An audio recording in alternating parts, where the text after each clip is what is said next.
Aroma ടിവിയുടെ എല്ലാ മാന്യ ശ്രോതാക്കൾക്കും വേഗം വരുന്ന കർത്താവായ യേശു ക്രിസ്തുവിന്റെ ധന്യതിരുനാമത്തിൽ വന്ദനത്തെയും സ്വാഗതത്തെയും അറിയിക്കുന്നു. അനുഗ്രഹീതവും മനോഹരവുമായ നല്ല നിമിഷങ്ങൾക്കായി, നല്ല ദിവസത്തിനായി ഞാൻ കർത്താവിന് സ്തോത്രം ചെയ്യുന്നു. ഇന്ന് നമ്മൾ ക്ഷണം സ്വീകരിച്ച് നമ്മോടൊപ്പം ജോയിൻ ചെയ്തിരിക്കുന്നത് വളരെ അനുഗ്രഹിക്കപ്പെട്ടതായ ജീവിതാനുഭവം, ദൈവം നടത്തിയ അത്ഭുതകരമായ വഴികളെയും കുറിച്ച് പങ്കുവയ്ക്കുവാൻ കർത്താവിന്റെ ദാസി സിസ്റ്റർ ലവ്ലി മാത്യു ആണ്. തന്റെ ജീവിതാനുഭവം പ്രേക്ഷകർക്ക് വളരെ അനുഗ്രഹമായി തീരും. ആകയാൽ ശ്രദ്ധയോടെ പ്രാർത്ഥനയോടെ സ്കിപ്പ് ചെയ്യാതെ അവസാനം വരെ ഈ വീഡിയോ കാണുകയും കേൾക്കുകയും ചെയ്യാം. നിങ്ങളുടെ പ്രിയപ്പെട്ടവർക്ക്, സുഹൃത്തുക്കൾക്ക് ഷെയർ ചെയ്ത് കൊടുക്കണം. വിലയേറിയ അഭിപ്രായങ്ങളും നിർദ്ദേശങ്ങളും കമന്റ് ബോക്സിൽ രേഖപ്പെടുത്താൻ മറക്കരുത്. ഒരു പ്രാർത്ഥനാ വിഷയമുണ്ട് ഞങ്ങളുമായി പങ്കുവയ്ക്കാൻ നിങ്ങൾ ആഗ്രഹിക്കുന്നുവെങ്കിൽ സ്ക്രീനിൽ കാണുന്ന വാട്സപ്പ് നമ്പറിൽ ഞങ്ങളെ അറിയിച്ചാൽ ഞങ്ങൾ നിങ്ങൾക്ക് വേണ്ടി പ്രാർത്ഥിക്കും. സാക്ഷ്യം പറഞ്ഞ പ്രിയപ്പെട്ടവരോടൊപ്പം എല്ലാ തിങ്കളാഴ്ചയും രാത്രി 8:30 മണി മുതൽ ഓൺലൈനിലൂടെ നടക്കുന്ന പ്രാർത്ഥനാ കൂട്ടായ്മയിൽ നിങ്ങൾക്ക് പങ്കെടുക്കാവുന്നതാണ്. ചാനൽ ആദ്യമായിട്ടാണ് കാണുന്നതെങ്കിൽ ഒന്ന് സബ്സ്ക്രൈബ് ചെയ്ത് താഴെ കാണുന്ന ബെൽ ബട്ടൺ അമർത്തി ഈ ശുശ്രൂഷയെ പ്രോത്സാഹിപ്പിക്കാൻ പ്രത്യേകം ഓർപ്പിക്കുന്നു. കർത്താവ് നമ്മെ സഹായിക്കുമാറാകട്ടെ. കർത്താവിന്റെ വിലപ്പെട്ട ദാസി സിസ്റ്റർ ലവ്ലി മാത്യുവിനെ തികഞ്ഞ സ്നേഹത്തോടും ആദരവോടുകൂടി അരോമ ടിവി പ്രേക്ഷകരോടൊപ്പം സമയം ചെലവഴിക്കുന്നതിനായിട്ട് ക്ഷണിച്ചുകൊള്ളു. Praise Lord. ദൈവത്തിന്റെ അതിപരിശുദ്ധമായ നാം വാഴ്ത്തപ്പെടുമാറാകട്ടെ. അരോമ ടിവിയുടെ എല്ലാ പ്രേക്ഷകർക്കും ഇതിന്റെ മുൻനിരയിൽ നിൽക്കുന്ന കർത്താവിന്റെ ദാസൻ പാസ്റ്റർ ഡാനിയൽ ജോൺ അവർക്കും എല്ലാവിധമായ സ്നേഹവന്ദനങ്ങളെ അറിയിക്കുന്നു. എന്നെ ശ്രദ്ധിക്കുന്ന എല്ലാ പ്രിയപ്പെട്ടവർക്കും ഒരിക്കൽ കൂടിയുള്ള സ്നേഹവന്ദനങ്ങളെ അറിയിക്കുന്നു. ഇതിലേക്ക് ക്ഷണിച്ച കർത്താവിന്റെ ദാസി സിസ്റ്റർ മാഗ്നിനോടുള്ള നന്ദിയെ അറിയിക്കുന്നു. ദൈവം എല്ലാവരെയും അനുഗ്രഹിക്കുമാറാകട്ടെ. ഇന്ന് പകൽക്കാലം ഇങ്ങനെ ഒരു അവസരം ദൈവം ഒരുക്കിയതിനായി ഞാൻ വളരെ ദൈവത്തിന്റെ നന്ദിയോടെ ദൈവത്തെ സ്തുതിക്കുന്നു, സ്തോത്രം ചെയ്യുന്നു. എന്റെ പേര് സിസ്റ്റർ ലവ്ലി മാത്യൂസ്. എന്റെ സ്വന്തം സ്ഥലം പത്തനാപുരമാണ്. ഞാൻ ജനിച്ചു വളർത്തപ്പെട്ടത് അവിടെയാണ്. ഞാൻ ഇപ്പോൾ ആയിരിക്കുന്നത് ചെന്നിത്തലയിലാണ്. ചെന്നിത്തലയിലാണ് എന്റെ വിവാഹശേഷം ഞാൻ ആയിരിക്കുന്നത്. എനിക്കൊരു മകനുണ്ട്. മകന്റെ പേര് ഏബൽ എന്നാണ്. 24 വയസ്സുണ്ട്. എഞ്ചിനീയറിംഗ് കഴിഞ്ഞ് ഒരു ചെറിയ ജോലിയുമായിട്ട് മുന്നോട്ട് പോകുന്നു. എന്റെ പ്രിയപ്പെട്ടവൻ പാസ്റ്റർ മാത്യൂസ് ഡാനിയൽ 8 വർഷമായി കർത്താവിന്റെ സന്നിധിയിൽ ചേർക്കപ്പെട്ടു. ഇപ്പോൾ ഞാൻ കർത്താവിന്റെ വേലയിലായിരിക്കുന്നു. ആമേൻ. ഞാനൊരു മാർത്തോമ കുടുംബത്തിൽ ജനിച്ചു വളർത്തപ്പെടുവാൻ ഇടയായി തീർന്നു. എന്റെ മാതാപിതാക്കൾ സാധുക്കളായ മാതാപിതാക്കൾ. അതായത് എന്റെ പിതാവ് ഒരു ഗവൺമെന്റ് ജോലിക്കാരനായിരുന്നു എന്ന് പറഞ്ഞാലും വളരെ സാമ്പത്തികമായി മുന്നോട്ട് നിന്ന നിലവാരത്തിലുള്ള ജീവിത രീതിയൊന്നും ആയിരുന്നില്ല. ഞങ്ങൾ 3 പെൺമക്കളാണ്. ഏറ്റവും ഇളയതാണ് ഞാൻ. ശരിക്കും പറഞ്ഞാൽ 4ാമത്തതാണ് ഞാൻ. എന്റെ നേരെ മുകളിലുള്ള സഹോദരി 9ാമത്തെ വയസ്സിൽ മരിക്കുവാൻ ഇടയായി തീർന്നു.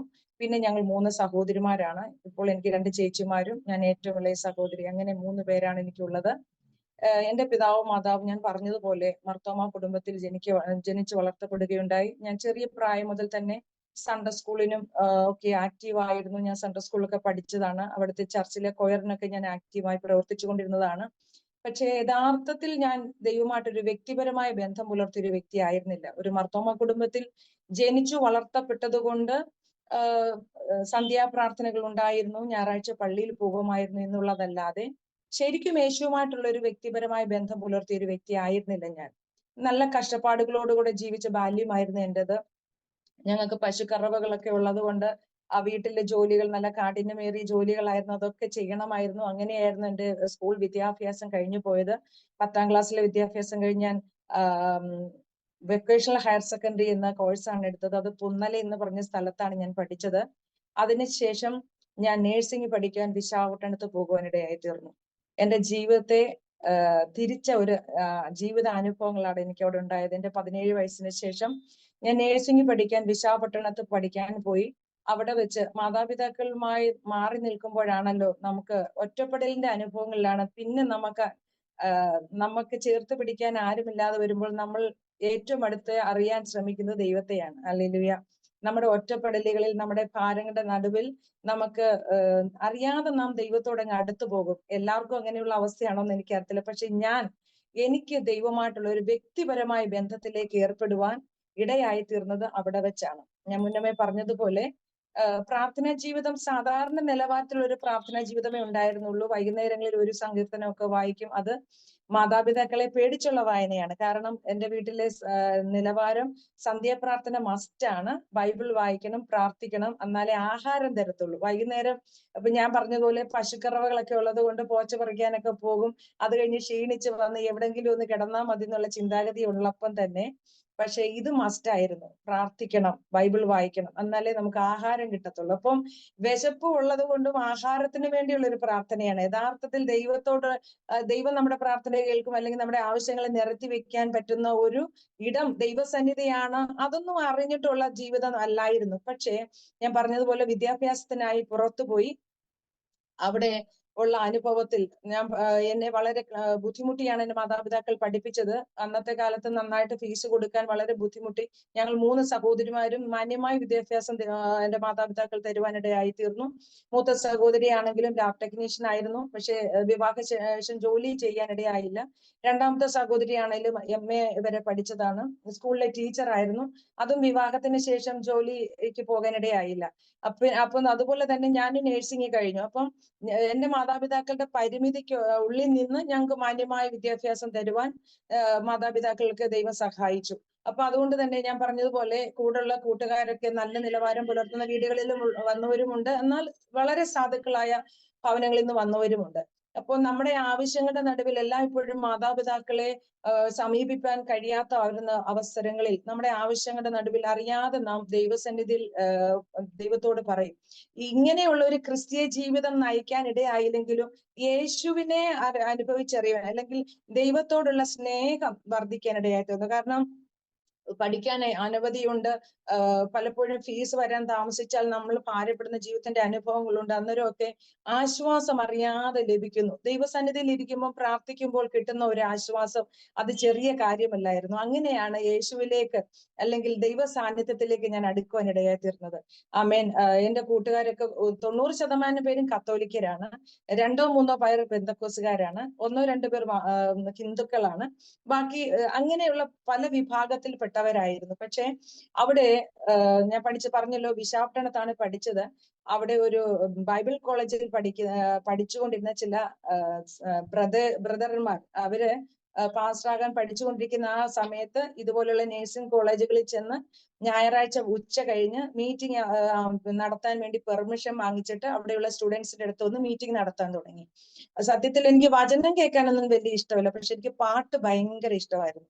അവര് പറയുന്ന പാട്ടിനോടുള്ള ആ താല്പര്യം മൂലം ഞാനും പോയി ആ ഒരു മീറ്റിംഗിൽ ഇരിക്കാൻ തുടങ്ങി. ആദ്യം പക്ഷെ സത്യം പറഞ്ഞാൽ ദൈവ സാന്നിധ്യം നമ്മൾ അനുഭവിക്കാതെ നമ്മൾ പോയി അതിനകത്ത് കംപ്ലീറ്റ് ചെയ്യാന്ന് പറഞ്ഞാൽ ചെറിയ കാര്യമില്ല. നമുക്ക് അവിടെ ഇരിക്കാൻ പറ്റത്തില്ല. നമുക്ക് ആകെ ഒരു അസ്വസ്ഥത തോന്നും. നമ്മൾ പ്രാർത്ഥിക്കുന്നുണ്ടായിരിക്കാം, ബൈബിൾ വായിക്കുന്നുണ്ടായിരിക്കും, പക്ഷെ നിറഞ്ഞ ദൈവ സാന്നിധ്യത്തിൽ രക്ഷിക്കപ്പെടാത്ത, സ്നാനപ്പെടാത്ത ഒരു വ്യക്തിക്ക് ഏകാഗ്രതയോട് ഇരിക്കാൻ പറ്റാൻ ഇച്ചിരി ബുദ്ധിമുട്ടാണ്. കാരണം അവിടെ ദൈവസാന്നിധ്യം ഇറങ്ങി വരുമ്പോൾ നമ്മൾ യഥാർത്ഥത്തിൽ ദൈവസന്നിധിയിലേക്ക് സമർപ്പിച്ചു കൊടുക്കാത്ത വ്യക്തിയാവുമ്പോൾ നമുക്ക് വളരെ ബുദ്ധിമുട്ട് എന്റെ ജീവിതത്തിൽ എനിക്ക് ഉണ്ടാകാനിടയായി. പാട്ട് കേട്ട് കഴിഞ്ഞാൽ എനിക്ക് എങ്ങനെയും ഇറങ്ങി പോകണം എന്നുള്ള ചിന്തയാണ്. കാരണം പിന്നെ അവർ പറഞ്ഞ വചനമൊന്നും എനിക്ക് വലിയതായിട്ട് ശ്രദ്ധിക്കാൻ എനിക്ക് വലിയ ഇഷ്ടമൊന്നുമില്ല. പക്ഷെ എന്നിരുന്നാലും പിന്നെ അത് തുടർമാനമായപ്പോൾ എന്നെ അതിലേക്ക് ആകർഷിക്കുന്ന ഒരു ദൈവ സാന്നിധ്യം, അത് ഞായറാഴ്ചയ്ക്ക് വേണ്ടി ആഗ്രഹിച്ചിരുന്ന ചില നാളുകൾ, ഞായറാഴ്ച വരാൻ വേണ്ടി ഉച്ചസമയമാകാൻ വേണ്ടി കാത്തിരുന്ന അനുഭവം. ആദ്യ സമയങ്ങളിൽ മർത്തോമയിലായിരുന്നത് കൊണ്ട് മറ്റു പള്ളികളിലൊക്കെ പോകാൻ താല്പര്യമില്ലായിരുന്നു. പക്ഷെ എവിടെങ്കിലും ഒന്ന് പോണമല്ലോ എന്ന് ഓർത്ത് ഞാൻ കത്തോലിക്ക പള്ളികളിലും പോയിട്ടുണ്ട്. പക്ഷെ എന്തോ അവിടെ ചെന്ന് കയറുമ്പം അതെല്ലാം കാണുമ്പോൾ എങ്ങനെയും ഒന്ന് പുറത്തിറങ്ങിയാൽ മതി എന്നുള്ള ചിന്ത വരും. അങ്ങനെയുള്ള ജീവിത അനുഭവത്തിൽ മുന്നോട്ട് പോകവേ ഞാൻ പറഞ്ഞതുപോലെ അവിടെയും ഞങ്ങൾ സന്ധ്യാപ്രാർത്ഥന തുടങ്ങി. വൈകുന്നേരം ആകുമ്പോൾ ഞങ്ങൾ കൂട്ടുകാരെല്ലാം അവിടെ, ഞങ്ങളുടെ ബാച്ചിൽ 32 പേരാണ് പഠിച്ചുകൊണ്ടിരുന്നത്. സീനിയേഴ്സിൽ ബാച്ചിൽ 60 പേരുണ്ട്, ഒരു ബാച്ചിൽ 108 പേരുണ്ട്. അപ്പൊ ഓരോ ഫ്ലോറിൽ ഞങ്ങളുടെ ബാച്ചിൽ ഞങ്ങൾ എല്ലാവരും കൂടെ ഇരുന്ന് പാട്ടുപാടി പ്രാർത്ഥിക്കും. അപ്പം പ്രാർത്ഥന കേൾക്കണമേ കർത്താവേ, യാചന നൽകണമേ എന്നുള്ളൊരു പാട്ട് ഞാൻ പാടുമ്പോൾ, അതുപോലെ പ്രാർത്ഥനയ്ക്ക് ഉത്തരം നൽകുന്നവനെ എന്നുള്ള പാട്ടൊക്കെ പാടി ഞാൻ പ്രാർത്ഥിക്കാൻ ഞങ്ങൾ ഇരിക്കുന്നു. അപ്പം കത്തോലിക്കയിലെ എന്റെ കൂട്ടുകാർക്ക് ആ പാട്ട് ഭയങ്കര ഇഷ്ടപ്പെട്ടു. അപ്പം ആ പാട്ട് എന്നെ കൊണ്ട് എപ്പോഴും ആ പ്രാർത്ഥനയ്ക്ക് ഉത്തരം നൽകുന്നവനെ എന്നുള്ള പാട്ടുണ്ടല്ലോ, ലവ്ലി, അത് പാടണം എന്ന് പറഞ്ഞ് എല്ലാ ദിവസവും ഓൾമോസ്റ്റ് ഞങ്ങൾ മിക്ക ദിവസവും ആ പാട്ട് പാടാൻ തുടങ്ങി. പക്ഷെ ആ പാട്ടിൽ ഞാൻ ചിലപ്പോൾ ചിന്തിക്കാറുണ്ട്, ഒരു പാട്ടിന്റെ വരികളിലാണെങ്കിൽ പോലും മനുഷ്യന്റെ ഉള്ളിലേക്ക് ക്രിയ ചെയ്യപ്പെടുന്ന ദൈവ സാന്നിധ്യം നമ്മളൊരു വരികളായിട്ട് തോന്നും, പക്ഷെ ആ പാട്ടിന്റെ ഈണമായിരിക്കും നമ്മളെ ആകർഷിക്കുന്നത്. പക്ഷെ അതിലെ ആ ദൈവ സാന്നിധ്യം ഓരോ വ്യക്തിയെ പലതരത്തിലാണ് മാറ്റത്തിലേക്ക് ദൈവത്തിലേക്ക് നയിക്കുന്നത്. അങ്ങനെ ഞങ്ങളുടെ കൂടെ പ്രാർത്ഥിക്കാനിരുന്ന എനിക്ക് തോന്നുന്നു 7-8 കൂട്ടുകാർ ഇപ്പോൾ വിശ്വാസ ജീവിതം നയിക്കുന്നു. അവരന്ന് ഓർത്തഡോക്സിലും യാക്കോബോയിലും കത്തോലിക്കയിലും ഒക്കെ ആയിരുന്നവർ ഞങ്ങളുടെ കൂടെ ഒന്നിച്ച് പാട്ട് പാടാനിരുന്ന എന്റെ കുറെ കൂട്ടുകാര്. പിന്നത്തേതിൽ കുറെ വർഷത്തിന് ശേഷം ഇപ്പൊ ഈ ഫേസ്ബുക്കും കാര്യങ്ങളൊക്കെ വന്നപ്പോഴാണ് ഇവരുമായിട്ടൊക്കെ പിന്നെയും കണക്ഷൻ ആയി തുടങ്ങി. അന്നേരമാണ് ഇവരെല്ലാം വിശ്വാസത്തിലാണെന്ന് പറയുമ്പോൾ ഉണ്ടാകുന്ന ഒരു സന്തോഷം. അന്ന് ചിലരൊക്കെ നമ്മളോട് എതിർത്തവരാണ്. ആമേൻ, ഈ പാട്ടിനോടും ചില ഇത് കേൾക്കുമ്പോൾ അവർക്ക് ഭയങ്കര അസഹനീയമായി തോന്നിയവരും ഉണ്ട്. അവരൊക്കെയും ഈ കൃപയിലേക്ക് വന്നു, വിശ്വസ്തയോടെ ദൈവത്തെ സേവിക്കുന്നു. ഈ നാളുകളിൽ അത് കേൾക്കുമ്പോൾ ഉണ്ടാകുന്ന ഒരു സന്തോഷം വളരെ വലുതാ. അല്ലെങ്കിൽ സ്തോത്രം. അങ്ങനെ ഒരു പ്രാർത്ഥന ജീവിതം നയിക്കാൻ സ്വർഗത്തിലെ ദൈവം എന്നെ സഹായിച്ചു. അത് മാത്രമല്ല, ആരെങ്കിലും പരീക്ഷയുടെ എനിക്ക് പോകുമ്പോൾ എല്ലാവരും എന്നെ കൊണ്ട് പ്രാർത്ഥിക്കാൻ ഇടയായി തീർന്നു. സത്യത്തിൽ അവിടെ വിശ്വാസികളായ എന്റെ കൂട്ടുകാരികളുണ്ട്. പക്ഷെ അതിനേക്കാൾ ഉപരിയായി എന്തോ എന്നോട് പ്രാർത്ഥിക്കാൻ പറയും, ഞാൻ പ്രാർത്ഥിക്കും. അതുപോലെ നാട്ടിലേക്ക് എന്തെങ്കിലും എമർജൻസി ലീവിന് പോകുമോ അങ്ങനെ എന്തെങ്കിലും കാര്യങ്ങൾക്ക് പോകുമ്പോൾ അവര് പ്രാർത്ഥിക്കുന്നു പറഞ്ഞ് എന്നോട് പ്രാർത്ഥിക്കാൻ പറയാറുണ്ട്. ഞാൻ പറഞ്ഞല്ലോ, അന്നേരം ഈ നിലവാരം എനിക്ക് വലിയ വ്യത്യാസമൊന്നും വന്നില്ല. പക്ഷെ എന്റെ പ്രാർത്ഥനയുടെ ശൈലികൾക്ക് ഇച്ചിരി മാറ്റം വന്നു തുടങ്ങി. പ്രാർത്ഥനയ്ക്ക് ഇച്ചിരി ലെങ്ത് കൂടി തുടങ്ങി. ഉപയോഗിക്കാൻ ദൈവം നല്ല വാക്യങ്ങളെ കോട്ട് ചെയ്ത് പ്രാർത്ഥിക്കാൻ ദൈവം കൃപ ചെയ്തു തുടങ്ങി. അങ്ങനെ ഒരു മാറ്റമാണ് എന്റെ ജീവിതത്തിൽ വരാൻ തുടങ്ങിയത്. അങ്ങനെ മുന്നോട്ട് പോകുമ്പോൾ ഞാൻ തേർഡ് ഇയർ എത്തി. തേർഡ് ഇയറിൽ ഒരു ഒക്ടോബർ മാസത്തില് ആയപ്പോൾ എനിക്ക് ഒരു ശാരീരിക ബുദ്ധിമുട്ടുണ്ടാകാൻ തുടങ്ങി. ജനുവരി മാസത്തിലാണ് എന്റെ എക്സാം നടക്കാൻ പോകുന്നത്. അപ്പൊ ഒക്ടോബർ മാസം ആയപ്പോഴത്തേക്ക് എനിക്ക് ഭയങ്കര നടുവേദനയും, ഞാൻ ശരീരം മെലിയാൻ തുടങ്ങി, എനിക്ക് ഭയങ്കര ക്ഷീണം തോന്നാൻ തുടങ്ങി. അന്നേരം ഡ്യൂട്ടിയും ഉണ്ട്, ഉച്ചയ്ക്കും ക്ലാസ്സുമാണ്. ആ സമയത്ത് ഞാൻ പഠിച്ചത് അതായത് ട്രെയിനിങ്ങിന് പോയത് കിങ് ജോർജ് ഹോസ്പിറ്റൽ എന്ന് പറയുന്ന അവിടുത്തെ വലിയൊരു മെഡിക്കൽ കോളേജ് ഹോസ്പിറ്റലാണ്. അവിടെ 2000 ബെഡോളം ഉള്ള ഹോസ്പിറ്റൽ, ഒരു 4000-5000 പേഷ്യന്റ് എങ്കിലും ഉണ്ടായിരിക്കും. ഗവൺമെന്റ് ഹോസ്പിറ്റലിലെ 94 മുതൽ 97 വരെയാണ് നേഴ്സിംഗ് പഠിച്ചത്. അപ്പൊ 96 കാലഘട്ടത്തിലെ കാര്യമാണ് ഞാൻ ഈ പറയുന്നത്. അപ്പം ആ കാലഘട്ടത്തിൽ അവിടുത്തെ പേഷ്യൻസ് ഒക്കെ വളരെ കൂടുതലായിരുന്നു. ഡ്യൂട്ടി നല്ല കഠിനമായിരുന്നു. അങ്ങനെ ആ ഡ്യൂട്ടിയിലും ക്ലാസ്സും എക്സാമിന്റെ അടുക്കുന്ന സമയമൊക്കെ ആകുമ്പോൾ നമുക്ക് ഒട്ടും റെസ്റ്റ് ഇല്ല. അപ്പൊ അങ്ങനെ ഇരിക്കുമ്പോൾ എനിക്ക് വളരെ ശരീരത്തിൽ ക്ഷീണം അനുഭവിക്കാൻ തുടങ്ങി. ഞാൻ മെലിയാൻ തുടങ്ങി, എന്റെ തലമുടി കൊഴിയാൻ തുടങ്ങി. ഞാൻ ആകെ ക്ഷീണിച്ച്, എന്റെ വയറ് മാത്രം ഉന്തി വരുന്നു. നടുവിന് വേദന, ശക്തമായ നടുവ്, എനിക്ക് ഇരിക്കാൻ വയ്യ, കിടക്കാൻ വയ്യാത്ത അവസ്ഥ. എന്നിട്ടും ഞാൻ ഹോസ്പിറ്റലിൽ പോകുന്നില്ല. കാരണം എനിക്ക് നടുവേദന വരുന്നത് ഈ ഡ്യൂട്ടിയുടെ പ്രയാസം മൂലം, റെസ്റ്റ് ഇല്ലാത്തതുകൊണ്ടാന്നൊക്കെ വിചാരിച്ച് ഹോസ്പിറ്റലിൽ പോകാൻ മടിച്ച് ഇങ്ങനെ ഡ്യൂട്ടി എന്നും ഹോസ്പിറ്റലിൽ പോകുന്നു. പക്ഷെ ഒരു ഡോക്ടറെ കൺസൾട്ട് ചെയ്യുന്നില്ല എന്റെ പേഴ്സണൽ ആവശ്യത്തിന് വേണ്ടി. അങ്ങനെ മുന്നോട്ട് പോകുമ്പോൾ പനി കാരണം എനിക്ക് ഞാൻ അങ്ങ് തളർന്നു വീഴാൻ ഇടയായി തീർന്നു. അപ്പം ഹോസ്പിറ്റലിൽ എല്ലാവരും കൂടെ എന്നെ ആംബുലൻസിൽ ഹോസ്പിറ്റലിൽ മെഡിക്കൽ കോളേജിൽ കൊണ്ടുപോയി എന്നെ ടെസ്റ്റ് നോക്കിയപ്പോഴാണ് എനിക്ക് എന്റെ വയറിൽ ഒരു മുഴയുണ്ടെന്ന് മനസ്സിലായത്. അത് മാത്രമല്ല, എനിക്ക് ടൈഫോയിഡ് ആണെന്ന് സ്ഥിരീകരിച്ചു. ടൈഫോയിഡ് വന്ന് എനിക്ക് 4 നേരം ആന്റിബയോട്ടിക് സ്റ്റാർട്ട് ചെയ്തു. എന്നിട്ടും വയ്യാതിരുന്നപ്പോഴാണ് ഞാൻ എന്നെ ഇതുപോലെ ഹോസ്പിറ്റലിൽ കൊണ്ടുപോയി എന്നെ അബ്ഡോമൻ പിന്നെ സ്കാൻ ചെയ്തപ്പം എന്റെ വയറ്റിൽ വലിയൊരു മുഴയുണ്ടെന്ന് മനസ്സിലായി. അത് എമർജൻസി സർജറി ചെയ്യണം. എമർജൻസി സർജറി ചെയ്യുമ്പം പേരൻസ് മസ്റ്റ് ആയിട്ട് അവിടെ വേണം. അതായത് കോളേജുകാരുടെ റിസ്കിൽ എനിക്ക് സർജറി ചെയ്യത്തില്ല. അവിടെയുള്ള സാറുമാർ എനിക്ക് വേണ്ടി സൈൻ ചെയ്ത് കൊടുക്കത്തില്ല. പേരൻസിന്റെ, കാരണം ഞാനൊരു കല്യാണം കഴിക്കാത്ത 20 വയസ്സുള്ള ഒരു പെൺകുട്ടിയാണ്. അപ്പൊ പ്രത്യേകിച്ച് എന്റെ യൂട്രസിലാണ് മുഴയുള്ളത്. അപ്പൊ അങ്ങനെയുള്ള ഒരു ഹൈ റിസ്ക് പ്രശ്നമായതുകൊണ്ട് മാതാപിതാക്കളുടെ സാന്നിധ്യം ഇല്ലാതെ എനിക്ക് ഒരിക്കലും സർജറി ചെയ്യത്തില്ല. അപ്പൊ എന്റെ വീട്ടിലെ അവസ്ഥ എന്ന് പറഞ്ഞാൽ വല്ലാത്തൊരു കണ്ടീഷനിൽ കൂടെ കടന്നു പോവുകയാണ്. എന്റെ മൂത്ത സഹോദരിയെ കല്യാണം കഴിച്ചു. മൂത്ത സഹോദരി ബോംബെയിൽ കുടുംബമായി താമസിക്കുന്നു. അവർക്കൊരു കുഞ്ഞുണ്ട്. ഞാൻ ഈ അസുഖമായ അതേ സമയം എന്റെ മൂത്ത സഹോദരി, ഹസ്ബൻഡും കുഞ്ഞും ചിക്കൻ ബോക്സ് പിടിച്ചിട്ട് അവിടെ റൂമിൽ കിടക്കുകയാണ്. അവരുടെ അടുത്തോട്ട് ആരും ചെല്ലാനില്ല, അവരെ സഹായിക്കാൻ ആരുമില്ല. അങ്ങനെ ഒരു വല്ലാത്ത കണ്ടീഷനിൽ അവര് മരണത്തോട് മല്ലടിക്കുന്ന ഒരു അവസ്ഥയിലാണ് അവരായിരിക്കുന്നത്. അവർക്ക് നമുക്ക് നാട്ടിൽ നിന്ന് അവരോട് അടുത്തോട്ട് പോകാൻ ആരുമില്ല, അവരെ സഹായിക്കാൻ ആരുമില്ല. പക്ഷെ അവിടെയുള്ള ഒരു ദൈവദാസനും കുടുംബത്തിനും, അവിടെയുള്ള ഒരു ദൈവദാസിക്ക് ദൈവം ദർശനം കൊടുത്തിട്ട് ഈ വീട് കാണിച്ച് ഇവരുടെ അടുത്ത് വന്ന് ഇവരെ സഹായിക്കാൻ ദൈവം സഹായിച്ചു. അവർക്ക് കരിക്കും വെള്ളവും അവർക്ക് വേണ്ട ആഹാരവും ഫ്രൂട്ട്സും എല്ലാം കൊടുത്ത്, അത് ഞാൻ ഓർക്കും, ദൈവം ഒരു കുടുംബത്തെ കണ്ടിട്ടുണ്ടെങ്കിൽ ഒരു വലിയ ദൈവ പ്രവൃത്തിക്കായിട്ട് ഓരോ കുടുംബത്തെ തെരഞ്ഞെടുക്കുന്ന വിധങ്ങൾ, ഹല്ലേലൂയ, സ്തോത്രം. അവരെ ദൈവം സഹായിക്കാൻ വേണ്ടി ദൈവം അവർക്ക് വേണ്ടി വ്യക്തികളെ ഒരുക്കി. അങ്ങനെ ആ സിറ്റുവേഷനിൽ അവിടെ ആയിരിക്കുന്നു. എന്റെ രണ്ടാമത്തെ സഹോദരിയുടെ വിവാഹം കഴിഞ്ഞിട്ട് ആദ്യത്തെ പ്രസവത്തിന്റെ 9ാമത്തെ മാസമായി നിൽക്കുന്ന സമയത്താണ് എനിക്ക് വയ്യാതാവുന്നത്. അപ്പൊ ഞങ്ങൾ 3 പേരും 3 തരത്തിലുള്ള അവസ്ഥയിൽ കൂടെ കടന്നു പോകുന്നു. എന്റെ മാതാപിതാക്കൾക്ക് അതിനേക്കാളും പ്രതിസന്ധി. ആരുടെ അടുത്ത് പോകും, ആരെ കൈക്കൊള്ളും, ആരെ വിടും, അങ്ങനെ 3 മക്കളും വല്ലാത്തൊരവസ്ഥയിൽ കൂടെ കടന്നു പോകും. ഞാൻ മുന്നമേ പറഞ്ഞല്ലോ, ഞങ്ങള് പശുക്കളെയൊക്കെ വളർത്തി ജീവിക്കുന്നവരായിരുന്നു. അങ്ങനെയുള്ള വരുമാനം കണ്ടെത്തി നമ്മുടെ ജീവിതം മുന്നോട്ട് കൊണ്ടുപോകുന്നവരായിരുന്നു. ആ സമയത്ത് എന്റെ വീട്ടിൽ ഒരു പശു പ്രസവിച്ച് പശുവിനെ കറക്കേണ്ട ആ സമയങ്ങൾ, അത് കറക്കാതിരിക്കാൻ പറ്റത്തില്ല, പശുവിന് അങ്ങനെ അസുഖങ്ങളൊക്കെ ഉണ്ടാവും. അപ്പൊ എന്റെ പിതാവും മാതാവും എന്താ ചെയ്യേണ്ടതെന്ന് അറിയാത്ത ഒരു മാനസികാവസ്ഥയില്ല. അപ്പം ഇതുപോലെ വീട്ടിൽ അറിയിച്ചു. എന്റെ വന്നു കൊണ്ടുപോകാൻ അവർക്ക് ഒരു നിവർത്തിയും ഇല്ലാത്ത അവസ്ഥയില് എന്റെ ഒരു കൂട്ടുകാരിയുമായി, ആക്ച്വലി എന്റെ കൂടെ പഠിച്ചതാണ്, പക്ഷെ അവൾ എന്റെ ജൂനിയർ ആയിട്ടാണ് ജോയിൻ ചെയ്തത്. ഞങ്ങൾ ഒരു പള്ളിയിലാണ്. അപ്പോൾ കൂട്ടുകാരിയുമായിട്ട് എന്നെ ട്രെയിനിൽ നാട്ടിലോട്ട് വിട്ടു. 4 നേരം IV ഇഞ്ചക്ഷൻ എടുത്ത് ക്യാനുലയൊക്കെ ഇട്ടിട്ടാണ് എന്നെ വിടുന്നത്. അപ്പൊ 4 നേരവും എന്റെ കൂട്ടുകാരി എനിക്ക് ഇഞ്ചക്ഷൻ തരും. അപ്പം ഇഞ്ചക്ഷൻ കഠിനമേറിയ ആ ആന്റിബയോട്ടിക് ആകുമ്പോൾ ഞാൻ അത്രത്തോളം യാത്രയിൽ ക്ഷീണിച്ച് തളർന്ന് വല്ലാത്ത അവസ്ഥ, ആഹാരം കഴിക്കാൻ പറ്റത്തില്ല. അങ്ങനെ ടൈഫോയിഡ് ആണ്, ചിലപ്പോൾ ടെമ്പറേച്ചർ കൂടും, ചിലപ്പോൾ ടെമ്പറേച്ചർ കുറയും, കലശലായ നടുവേദന. അങ്ങനെ വളരെ പ്രതിസന്ധിയിൽ ഞാൻ എന്തായാലും വീട്ടിലെത്തിച്ചേർന്നപ്പോ അടുത്ത ആഴ്ചയുടെ പിറ്റേ ആഴ്ച എന്റെ രണ്ടാമത്തെ ചേട്ടത്തിക്ക് ഡെലിവറിയുടെ ഡേറ്റ് എടുക്കുവാണ്. അപ്പം അതുകൊണ്ട് എന്റെ അപ്പനും അമ്മയ്ക്കും എന്നെയും കൊണ്ട് വേറെ ദൂരെ നല്ല ഹോസ്പിറ്റലിലോട്ടൊന്നും പോകാൻ പറ്റാത്തത് കൊണ്ട് അടുത്തുള്ള പ്രൈവറ്റ് ഹോസ്പിറ്റലിൽ എന്നെ കൊണ്ട് കാണിച്ചു. പ്രൈവറ്റ് ഹോസ്പിറ്റലിൽ കാണിച്ചപ്പോ പറഞ്ഞു എമർജൻസി സർജറി വേണം. അവിടെ പ്രൈവറ്റ് ഹോസ്പിറ്റലിൽ ചെയ്യത്തില്ല, തിരുവനന്തപുരം മെഡിക്കൽ കോളേജിലോട്ട് എന്നെ റെഫർ ചെയ്തു. അപ്പൊ വളരെ എന്തായി അന്നേരത്തെ മാനസികാവസ്ഥ, ഞങ്ങളുടെ കുടുംബത്തിന്റെ, എന്റെ സഹോദരങ്ങളുടെ, എന്റെ മാതാപിതാക്കളുടെ മാനസികാവസ്ഥ എന്ന് പറഞ്ഞാൽ എന്ത് ചെയ്യണമെന്ന് അറിയാതെ, സത്യം പറഞ്ഞ ദൈവം കണ്ടിട്ടില്ലായിരുന്നെങ്കിൽ ഒരുപക്ഷെ നമ്മൾ മാനസിക രോഗികളായി പോകും. കാരണം അത്രമാത്രം കഠിന മാനസിക സമ്മർദ്ദത്തിൽ കൂടി കടന്നുപോയ ജീവിതത്തിന്റെ അനുഭവങ്ങളാണ്. അന്നേരം എന്താ അത് മാത്രമല്ല, ഞാൻ പറഞ്ഞതുപോലെ ഞാൻ പഠിക്കാൻ വേറൊരു ദേശത്തല്ലേ, വിശാഖപട്ടണത്തല്ലേ പഠിക്കുന്നത്.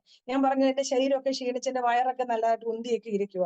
അപ്പോൾ മനുഷ്യർക്ക് ചിന്ത വേറെയൊക്കെയാ. ഞാൻ കല്യാണം കഴിക്കാത്തൊരു കുട്ടിയാണ്, എന്തുകൊണ്ടാണ് ഇവിടെ എങ്ങും നടക്കാത്ത സർജറി തിരുവനന്തപുരത്ത് കൊണ്ടുപോകുന്ന, വേറെ വല്ലതും ആയിരിക്കും. അതായത് നമുക്ക് ഊഹിക്കാമല്ലോ എന്തായിരിക്കും, ഒരു വിവാഹം കഴിക്കാത്ത ഒരു പെൺകുട്ടി വയറൊക്കെ വീർത്തിരിക്കുന്നു, അവൾക്ക് വേറെ എന്തെങ്കിലും ആയിരിക്കും, അത് നാട്ടുകാരെ അറിയിക്കാതെ അത് മാറ്റാൻ വേണ്ടി അവർ തിരുവനന്തപുരത്ത് കൊണ്ടുപോകാന്ന് അങ്ങനെ പറഞ്ഞവരുമുണ്ട്. അപ്പം നമ്മുടെ ബന്ധുക്കളും സഹോദരങ്ങളും അല്ലെങ്കിൽ ആരും നമ്മളെ വെറുതെ വിട്ട അവസരങ്ങളല്ല അതൊക്കെ ഇപ്പോൾ ഞാൻ ഈസിയായി പറയുന്നുവെങ്കിലും അന്നേരം നമ്മൾ കടന്നുപോയ കടുത്ത മാനസികമായ അവസ്ഥ. പക്ഷേ അവിടെ ഒക്കെയും ഈ പറയുന്ന പോലെ ദൈവത്തോട് കൂടുതൽ എടുക്കുവാൻ, പ്രാർത്ഥിക്കുവാൻ ദൈവം എന്നെ സഹായിച്ചു.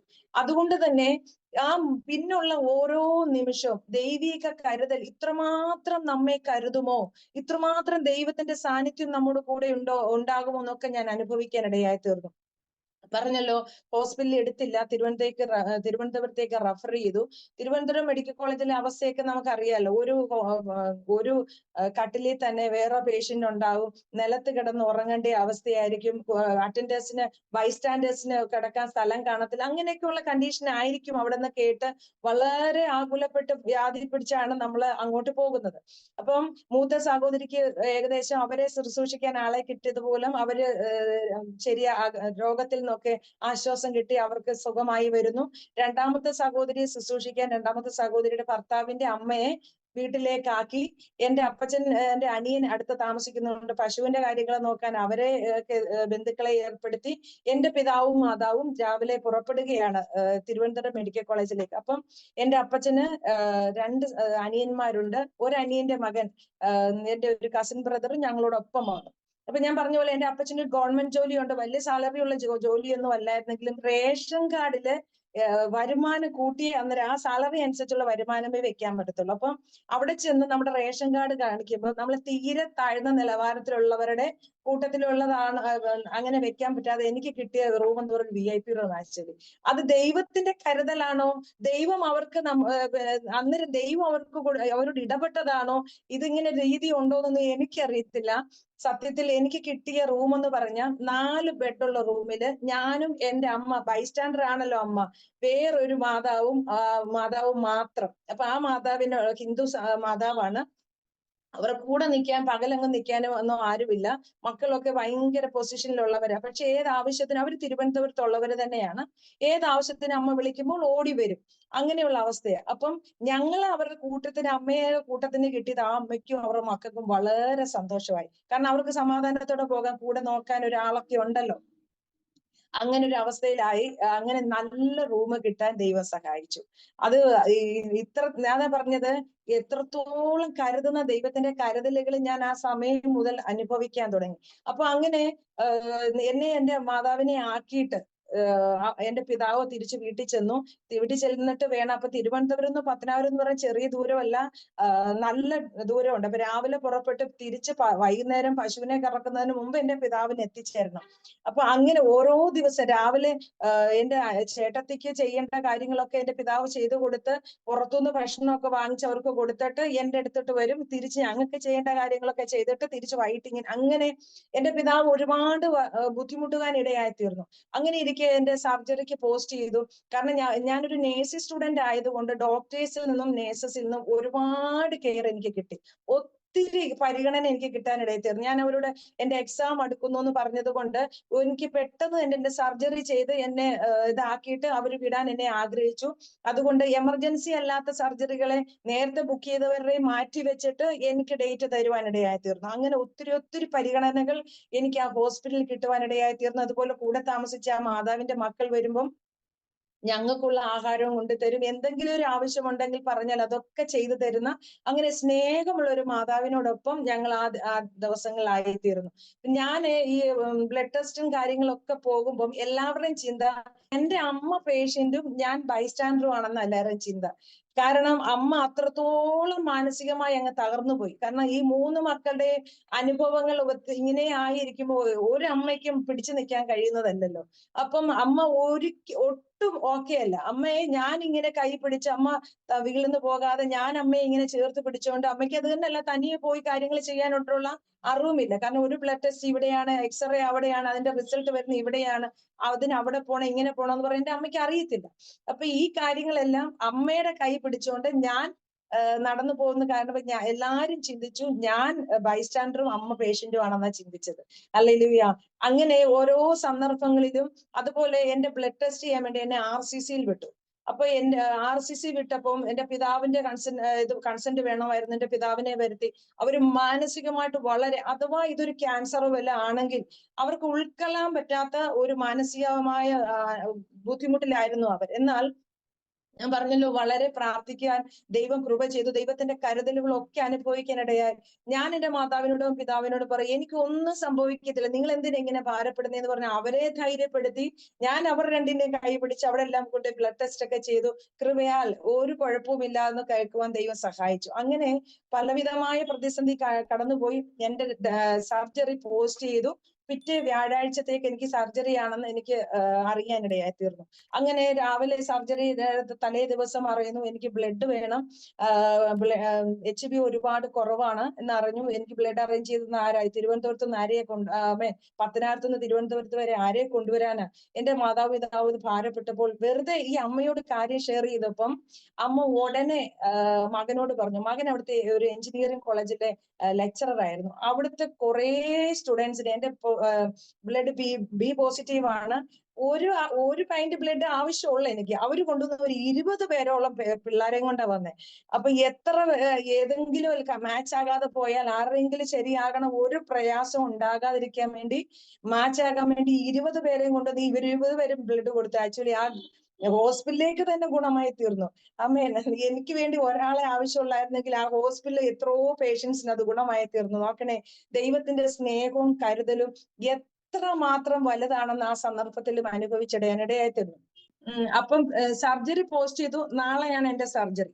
അപ്പൊ എന്റെ മാവിമാര്, എന്റെ ഉപ്പാപ്പമാര്, എന്റെ അപ്പച്ചന്, അങ്ങനെ ഒരു വണ്ടി നിറയെ ആൾക്കാര് രാവിലെ പുറപ്പെടുവാണ് സർജറി സ്ഥലത്തേക്ക് എത്തിച്ചേരാൻ. അന്നേരം മനസ്സിലാകുന്നു അന്ന് തിരുവനന്തപുരത്ത് എന്തിന്റെയോ ഹർത്താലാണ്. തിരുവനന്തപുരം ദേശത്തോട്ട് പോകാൻ പറ്റുന്നില്ല. അപ്പം അവിടെ വന്ന് എങ്ങനെ എന്റെ അമ്മ മാത്രമേ ഉള്ളൂ എന്റെ കൂടെ അങ്ങനെ നോക്കി. ഒരു 10 മണിയായിട്ട് സർജറിയുടെ സമയം ആകുമ്പോഴും എന്റെ മാതാവ് വളരെ വീക്ക് ആയിക്കൊണ്ടിരിക്കുന്നു. എന്റെ മാതാവിനെ ആരുടെയെങ്കിലും ഒന്ന് ഏൽപ്പിച്ചിട്ട് പോകാൻ എനിക്ക് ആരുമില്ല. എന്നെ സ്ട്രെച്ചറിൽ കിടത്തുന്നു. അപ്പോഴത്തേക്ക് എന്റെ BP ഭയങ്കര കൂടുതലായി. എനിക്ക് സർജറി ഫേസ് ചെയ്യുന്നതിന്റെ പേടിയല്ല, എന്റെ മാതാവ് ഒറ്റയ്ക്കേ ഉള്ളൂ. അമ്മയ്ക്ക് എന്തെങ്കിലും സംഭവിച്ചാൽ അമ്മയെ ഏൽപ്പിക്കാൻ ആരുമില്ല. അങ്ങനെ ഓർത്തിട്ട് ഞാൻ വേദനപ്പെട്ടിട്ട് എന്റെ BP കൂടിയിട്ട് എനിക്ക് അവരെ സർജറി ചെയ്യാൻ പറ്റുന്നില്ല. അപ്പൊ എനിക്ക് ഒരു ചെറിയ സെഡേഷൻ തന്നിട്ട് എന്നെ സർജറിക്ക് വേണ്ടി കൊണ്ടുപോവുക.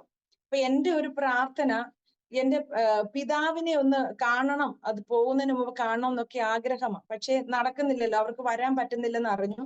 പക്ഷെ അവിടെ ഒരു സംഭവം നടന്നത്, എന്റെ പിതാവ് ഒരു ട്രാഫിക് പോലീസിനോട് കരഞ്ഞ് കാര്യം പറഞ്ഞു. എന്റെ മോടെ ഓപ്പറേഷൻ ആണ്, ഇതുപോലെ എന്റെ ഭാര്യ തന്നെ ഉള്ളൂ, എനിക്ക് എങ്ങനെങ്കിലും അവിടെ എത്തിച്ചേർന്നേ പറ്റത്തുള്ളൂ, അതുകൊണ്ട് എന്നെ എങ്ങനെങ്കിലും ഈ വണ്ടി വിടാൻ അനുവദിക്കണമെന്ന് പറഞ്ഞ എന്റെ പിതാവ് വളരെ ഒരു ട്രാഫിക് പോലീസിനോട് കരഞ്ഞ് കാര്യം പറഞ്ഞ് അവര് അറേഞ്ച് ചെയ്തിട്ട് പെർമിഷൻ കൊടുത്ത് സമയമായപ്പോ എനിക്ക് തിയേറ്ററിലോട്ട് ഞാൻ അങ്ങോട്ട് കയറുന്ന ആ സമയമായപ്പോഴത്തേക്ക് എന്റെ മാതാവിനെ എനിക്ക് അവരെ ഏൽപ്പിക്കാൻ പറ്റി. പക്ഷെ ഞാൻ ക്ലിയർ ആയിട്ട് എല്ലാരെയും കാണാൻ പറ്റിയില്ല. എങ്കിലും ഞാൻ അറിഞ്ഞു എന്റെ പിതാവ് എല്ലാം എത്തിയിട്ടുണ്ടെന്ന് അറിഞ്ഞ് ആ സമാധാനത്തോടെ എനിക്ക് കയറാനിടയായി തീർന്നു. അത് മാത്രമല്ല, ആ പ്രതിസന്ധി മാത്രമല്ല, ഹോസ്പിറ്റലിൽ വെള്ളമെല്ലാം തീർന്നു, കരണ്ടിന്റെ പ്രശ്നം വന്നു. അങ്ങനെ ആകെ ഈ സർജറി ഒരു വിധത്തിൽ നടക്കാൻ പറ്റാത്ത നിലവാരത്തിലുള്ള പ്രതിസന്ധികൾ വന്നെങ്കിലും അവിടെ എല്ലാം ഇറങ്ങിയ ദൈവത്തിന്റെ കരം. അങ്ങനെ വലിയ വലിയ അത്ഭുതങ്ങൾ എന്റെ ജീവിതത്തിൽ നടക്കുവാനിടയായി തീർന്നു. ആമേൻ. അങ്ങനെ മരണത്തെ ഞാൻ മുഖാമുഖം കണ്ട ജീവിതത്തിന്റെ അനുഭവങ്ങൾ. അത് പക്ഷേ നമ്മൾ എഴുതി കൊടുക്കുന്ന സർജറിക്ക് സൈൻ ഇടുന്നത്, ഈവൻ യൂട്രസ് എടുത്ത് കളയേണ്ടി വന്നാലും അത് കളയാൻ പെർമിഷൻ കൊടുക്കുന്നു എന്ന് പറഞ്ഞുള്ള കൺസെന്റ് ആണ് നമ്മൾ കൊടുക്കുന്നത്. എന്റെ പിതാവും മാതാവും ഒട്ടും തയ്യാറല്ലായിരുന്നു അതിന് ചെയ്യാൻ. കാരണം ഞാൻ പറഞ്ഞല്ലോ, എന്റെ പ്രായം 20 ഉള്ളൂ, വിവാഹം കഴിഞ്ഞിട്ടില്ല. ഒരു അമ്മയ്ക്കും അപ്പനും അതങ്ങോട്ട് അക്സെപ്റ്റ് ചെയ്യാൻ കഴിയുന്നില്ല. അപ്പൊ സ്വാഭാവികമായിട്ട് ഹോസ്പിറ്റലിന്റെ നിബന്ധനകൾ അങ്ങനെയായിട്ട് അവർ അങ്ങനെയൊക്കെയല്ല സൈൻ ചെയ്യിക്കത്തുള്ളൂ. അത് ഞാൻ എത്ര പറഞ്ഞ് മനസ്സിലാക്കാൻ പെട്ടിട്ട് അവര് അക്സെപ്റ്റ് ചെയ്യാൻ കുറെ സമയം എടുത്തു. പിന്നെ അങ്ങനെയാണ് സൈനൊക്കെ ചെയ്തത്. അപ്പം ഡോക്ടേഴ്സ് നമ്മളോട് ഇങ്ങനെ പറയുന്നുണ്ട്, ഒരു പക്ഷേ ചിലപ്പോൾ ഇൻ ഫ്യൂച്ചർ നമുക്ക് ചിലപ്പോൾ സർജറി സമയത്ത് എന്തെങ്കിലും പ്രശ്നം ഉണ്ടെങ്കിൽ യൂട്രസ് എടുത്ത് കളയേണ്ടി വരുമായിരിക്കും, അല്ലെങ്കിൽ ചിലപ്പം കുട്ടികൾ ഉണ്ടാകാൻ എന്തെങ്കിലും പ്രയാസം ഉണ്ടാകുമായിരിക്കും, എന്തും സാധ്യതയുണ്ട് എന്നൊക്കെ പറഞ്ഞുകൊണ്ടാണ് നമ്മുടെ സർജറി ചെയ്യുന്നത്. അപ്പോൾ പക്ഷേ നമ്മുടെ ദേശത്തിന്റെ കാര്യങ്ങളൊക്കെ അറിയാമല്ലോ, ഇല്ലാത്തത് ഉണ്ടെന്ന് പറയാൻ ഒത്തിരി വ്യഗ്രത ആൾക്കാർക്കൊക്കെ കൂടുതലാണ്. അതുകൊണ്ട് തന്നെ എന്റെ മാതാപിതാക്കൾ വളരെ വിഷമത്തിലും ഭാരത്തിലും ഒക്കെ ആയിരുന്നു. പക്ഷെ പുറത്തിറങ്ങി സർജറി എല്ലാം കഴിഞ്ഞിട്ട് എന്റെ മാതാപിതാക്കളോട് പറഞ്ഞ സർജറി വളരെ സക്സസ് ആയിരുന്നു. അവരുദ്ദേശിച്ചതിനേക്കാൾ അധികമായി വളരെ അനുഗ്രഹമായിട്ട് നടക്കുവാൻ, നമ്മുടെ ഭാഷയിലാണ് ഞാൻ ഈ പറയുന്നത്, വളരെ സക്സസ് ആയി തീരുവാൻ ദൈവം സഹായിച്ചു. അപ്പൊ അങ്ങനെ സർജറി കഴിഞ്ഞു. പിറ്റേ ദിവസം ആ 7 ദിവസത്തിനുള്ളിൽ ഞാൻ ഓക്കെ ആയി. അപ്പൊ ഞാൻ പറഞ്ഞല്ലോ, എന്റെ എക്സാമിന്റെ സമയം ആയതുകൊണ്ട് എനിക്ക് അതിനെപ്പറ്റി ഒരു ടെൻഷൻ ഉണ്ടായിരുന്നു. ഈ റിവിഷൻ നടക്കുന്ന സമയമാണ്, പോർഷനൊക്കെ കംപ്ലീറ്റ് ചെയ്യുന്ന സമയമാണ്, റെക്കോർഡ് ബുക്ക് വെക്കേണ്ട സമയമാണ്. അപ്പൊ എന്റെ ഞാൻ പറഞ്ഞല്ലോ, എനിക്ക് അനുഗ്രഹിക്കപ്പെട്ട കൂട്ടുകാരെ ദൈവം തന്നത്. അപ്പം ഓരോ ദിവസവും നടക്കുന്ന നോട്ട്സ് അവര് തന്നെത്താൻ എഴുതി അവരുടെ പൈസയിൽ അവര് പോസ്റ്റിൽ എനിക്ക് അയച്ചു തരും. ഓരോ വിഷയത്തിന്റെ, നേഴ്സിംഗിന്റെ പോർഷൻ എന്ന് പറഞ്ഞാൽ ചെറിയ കാര്യങ്ങളൊന്നും അല്ല. ഓരോ ദിവസം പഠിപ്പിക്കുന്നത് പോർഷൻസ് അവർ എഴുതാൻ മനസ്സ് വെക്കുക എന്ന് പറഞ്ഞാൽ അവരുടെ സമയത്തെ മാറ്റിവെച്ച് നമുക്ക് വേണ്ടി സമയം കണ്ടെത്തി നോട്ട്സ് തയ്യാറാക്കി അവരുടെ പൈസയിൽ നമുക്ക് പോസ്റ്റിൽ അയച്ചു തരിക എന്ന് പറഞ്ഞ ചെറിയ കാര്യമല്ല. എന്റെ അനുഗ്രഹിക്കപ്പെട്ട എന്റെ എല്ലാ കൂട്ടുകാരും അതിനുവേണ്ടി തയ്യാറായി എന്നുള്ളതാണ്. അങ്ങനെ എല്ലാ വിധത്തിലുമുള്ള സപ്പോർട്ട് ദൈവം ഒരുക്കി തന്നു എന്നുള്ളതാണ് എന്റെ ഏറ്റവും വലിയ ജീവിതത്തിലെ അനുഗ്രഹം. ആമേൻ. അങ്ങനെ കൃപയാൽ അപ്പൊ ഈ വീട്ടിൽ വന്ന് റെസ്റ്റ് എടുക്കാൻ എനിക്ക് താല്പര്യമില്ല. ഓപ്പറേഷൻ കഴിഞ്ഞ് മേജർ സർജറിയാണ് എനിക്ക് കഴിഞ്ഞത്. എനിക്ക് ഒട്ടും ഇരിക്കാൻ പറ്റത്തില്ല. എനിക്ക് എന്റെ കൂട്ടുകാരെല്ലാം പഠിക്കുന്നു, എനിക്ക് പഠിക്കാൻ പറ്റുന്നില്ലല്ലോ എന്ന് ഓർത്ത് വളരെ വ്യാകുലതയാണ് എനിക്ക്. പക്ഷേ കൃപയാൽ, ദൈവത്തിന്റെ കൃപയെന്ന് പറയട്ടെ, അവരോടൊപ്പം മാർക്ക് വാങ്ങിക്കാൻ എന്നെയും ദൈവം സഹായിച്ചു. അവരെല്ലാരും സെക്കൻഡ് ക്ലാസ്സിലാണ് പാസ്സായത്, ഞാനും അങ്ങനെ തന്നെ പാസ്സായി. അമ്മേ സ്തോത്രം. അവരിപ്പം ഫസ്റ്റ് ക്ലാസ്സിൽ പാസ്സായി, എനിക്ക് വിഷമമൊന്നുമില്ല, അങ്ങനെയല്ല. എങ്കിലും ഉണ്ടല്ലോ, നമ്മളായിരുന്നെങ്കിൽ എനിക്ക് ഒന്നുകൂടെ ആകാമായിരുന്നു, എനിക്ക് ഒപ്പം എത്താൻ പറ്റില്ലല്ലോ എന്നുള്ള ഒരു വേദനയൊന്നും വരാൻ ദൈവം അനുവദിച്ചില്ല. അവരോടൊപ്പം തന്നെ മാർക്ക് വാങ്ങിക്കാൻ സ്വർഗത്തിലെ ദൈവം എന്നെ സഹായിച്ചു. നന്നായി പാസ് ഔട്ട് ആവാൻ ദൈവം എനിക്ക് കൃപ ചെയ്തു. ആ നേഴ്സിംഗ് കഴിഞ്ഞിട്ട് ഞാൻ പോയിരുന്നത് പിന്നെ ബോംബെയിലേക്കാണ്. 97 ഞാൻ അവിടുത്തെയുള്ള Mahatma Gandhi mission medical college ഹോസ്പിറ്റലായിട്ട് ആണ് ഞാൻ ആദ്യമായി സ്റ്റാഫ് നേഴ്സായിട്ട് കയറുന്നത്. അങ്ങനെ അതിന്റെ ഇടയ്ക്ക് ഞാൻ നേഴ്സിംഗ് പഠിക്കുമ്പോൾ തന്നെ ഒരു ഇൻസിഡന്റ് കൂടെ ഉണ്ടായി. ഒരു വട്ടം ഞാൻ മരണത്തിൽ മരിക്കേണ്ടതായിരുന്നു. അതെന്തെന്ന് വെച്ചാൽ പോകുന്നത് നമ്മൾ എറണാകുളത്ത് ചെന്നിട്ടാണ് വിശാഖപട്ടണത്തോട്ടുള്ള ട്രെയിന് പോകുന്നത്. അപ്പം ഒരു വട്ടം ഞാനും എന്റെ പിതാവും കൂടെ, ഏത് വർഷമാണെന്ന് ക്ലിയർ ആയിട്ട് ഞാൻ ഓർക്കുന്നില്ല, സെക്കൻഡ് ഇയറിലോ അങ്ങനെ മറ്റോ ആണെന്ന് തോന്നുന്നു, ഞാനും എന്റെ വിടാൻ എന്റെ പിതാവ് വന്നു. നോർത്ത് റെയിൽവേ സ്റ്റേഷനിലോട്ടുള്ള ട്രെയിനിൽ കയറി, ബാംഗ്ലൂരോട്ടുള്ള ട്രെയിനിൽ കയറി. ആക്ച്വലി എനിക്ക് സൗത്തിലോട്ടുള്ളതായിരുന്നു കയറേണ്ടത്, മാറി കയറിപ്പോയി. ട്രെയിൻ മൂവ് ചെയ്യുമ്പോൾ എല്ലാ പ്രാവശ്യവും പോകുന്ന പോലെ അല്ല, ഓപ്പോസിറ്റ് ഡയറക്ഷനിൽ ട്രെയിൻ പോകുന്നു. അപ്പൊ ഞാൻ ഇങ്ങനെ ചോദിച്ചു, ഈ ട്രെയിൻ എങ്ങോട്ടുള്ളതെന്ന് ചോദിച്ചു. അയ്യോ, ഇത് ബാംഗ്ലൂരോട്ടുള്ളത്. എനിക്ക് അങ്ങോട്ടുള്ള അല്ലല്ലോ. എനിക്ക് ആ ട്രെയിൻ പോയപ്പോൾ എനിക്ക് എന്റെ കൂട്ടുകാരെല്ലാം അടുത്തടുത്ത ബോഗികളിലുണ്ട്, എനിക്ക് പിന്നെ പോകാൻ പറ്റത്തില്ല.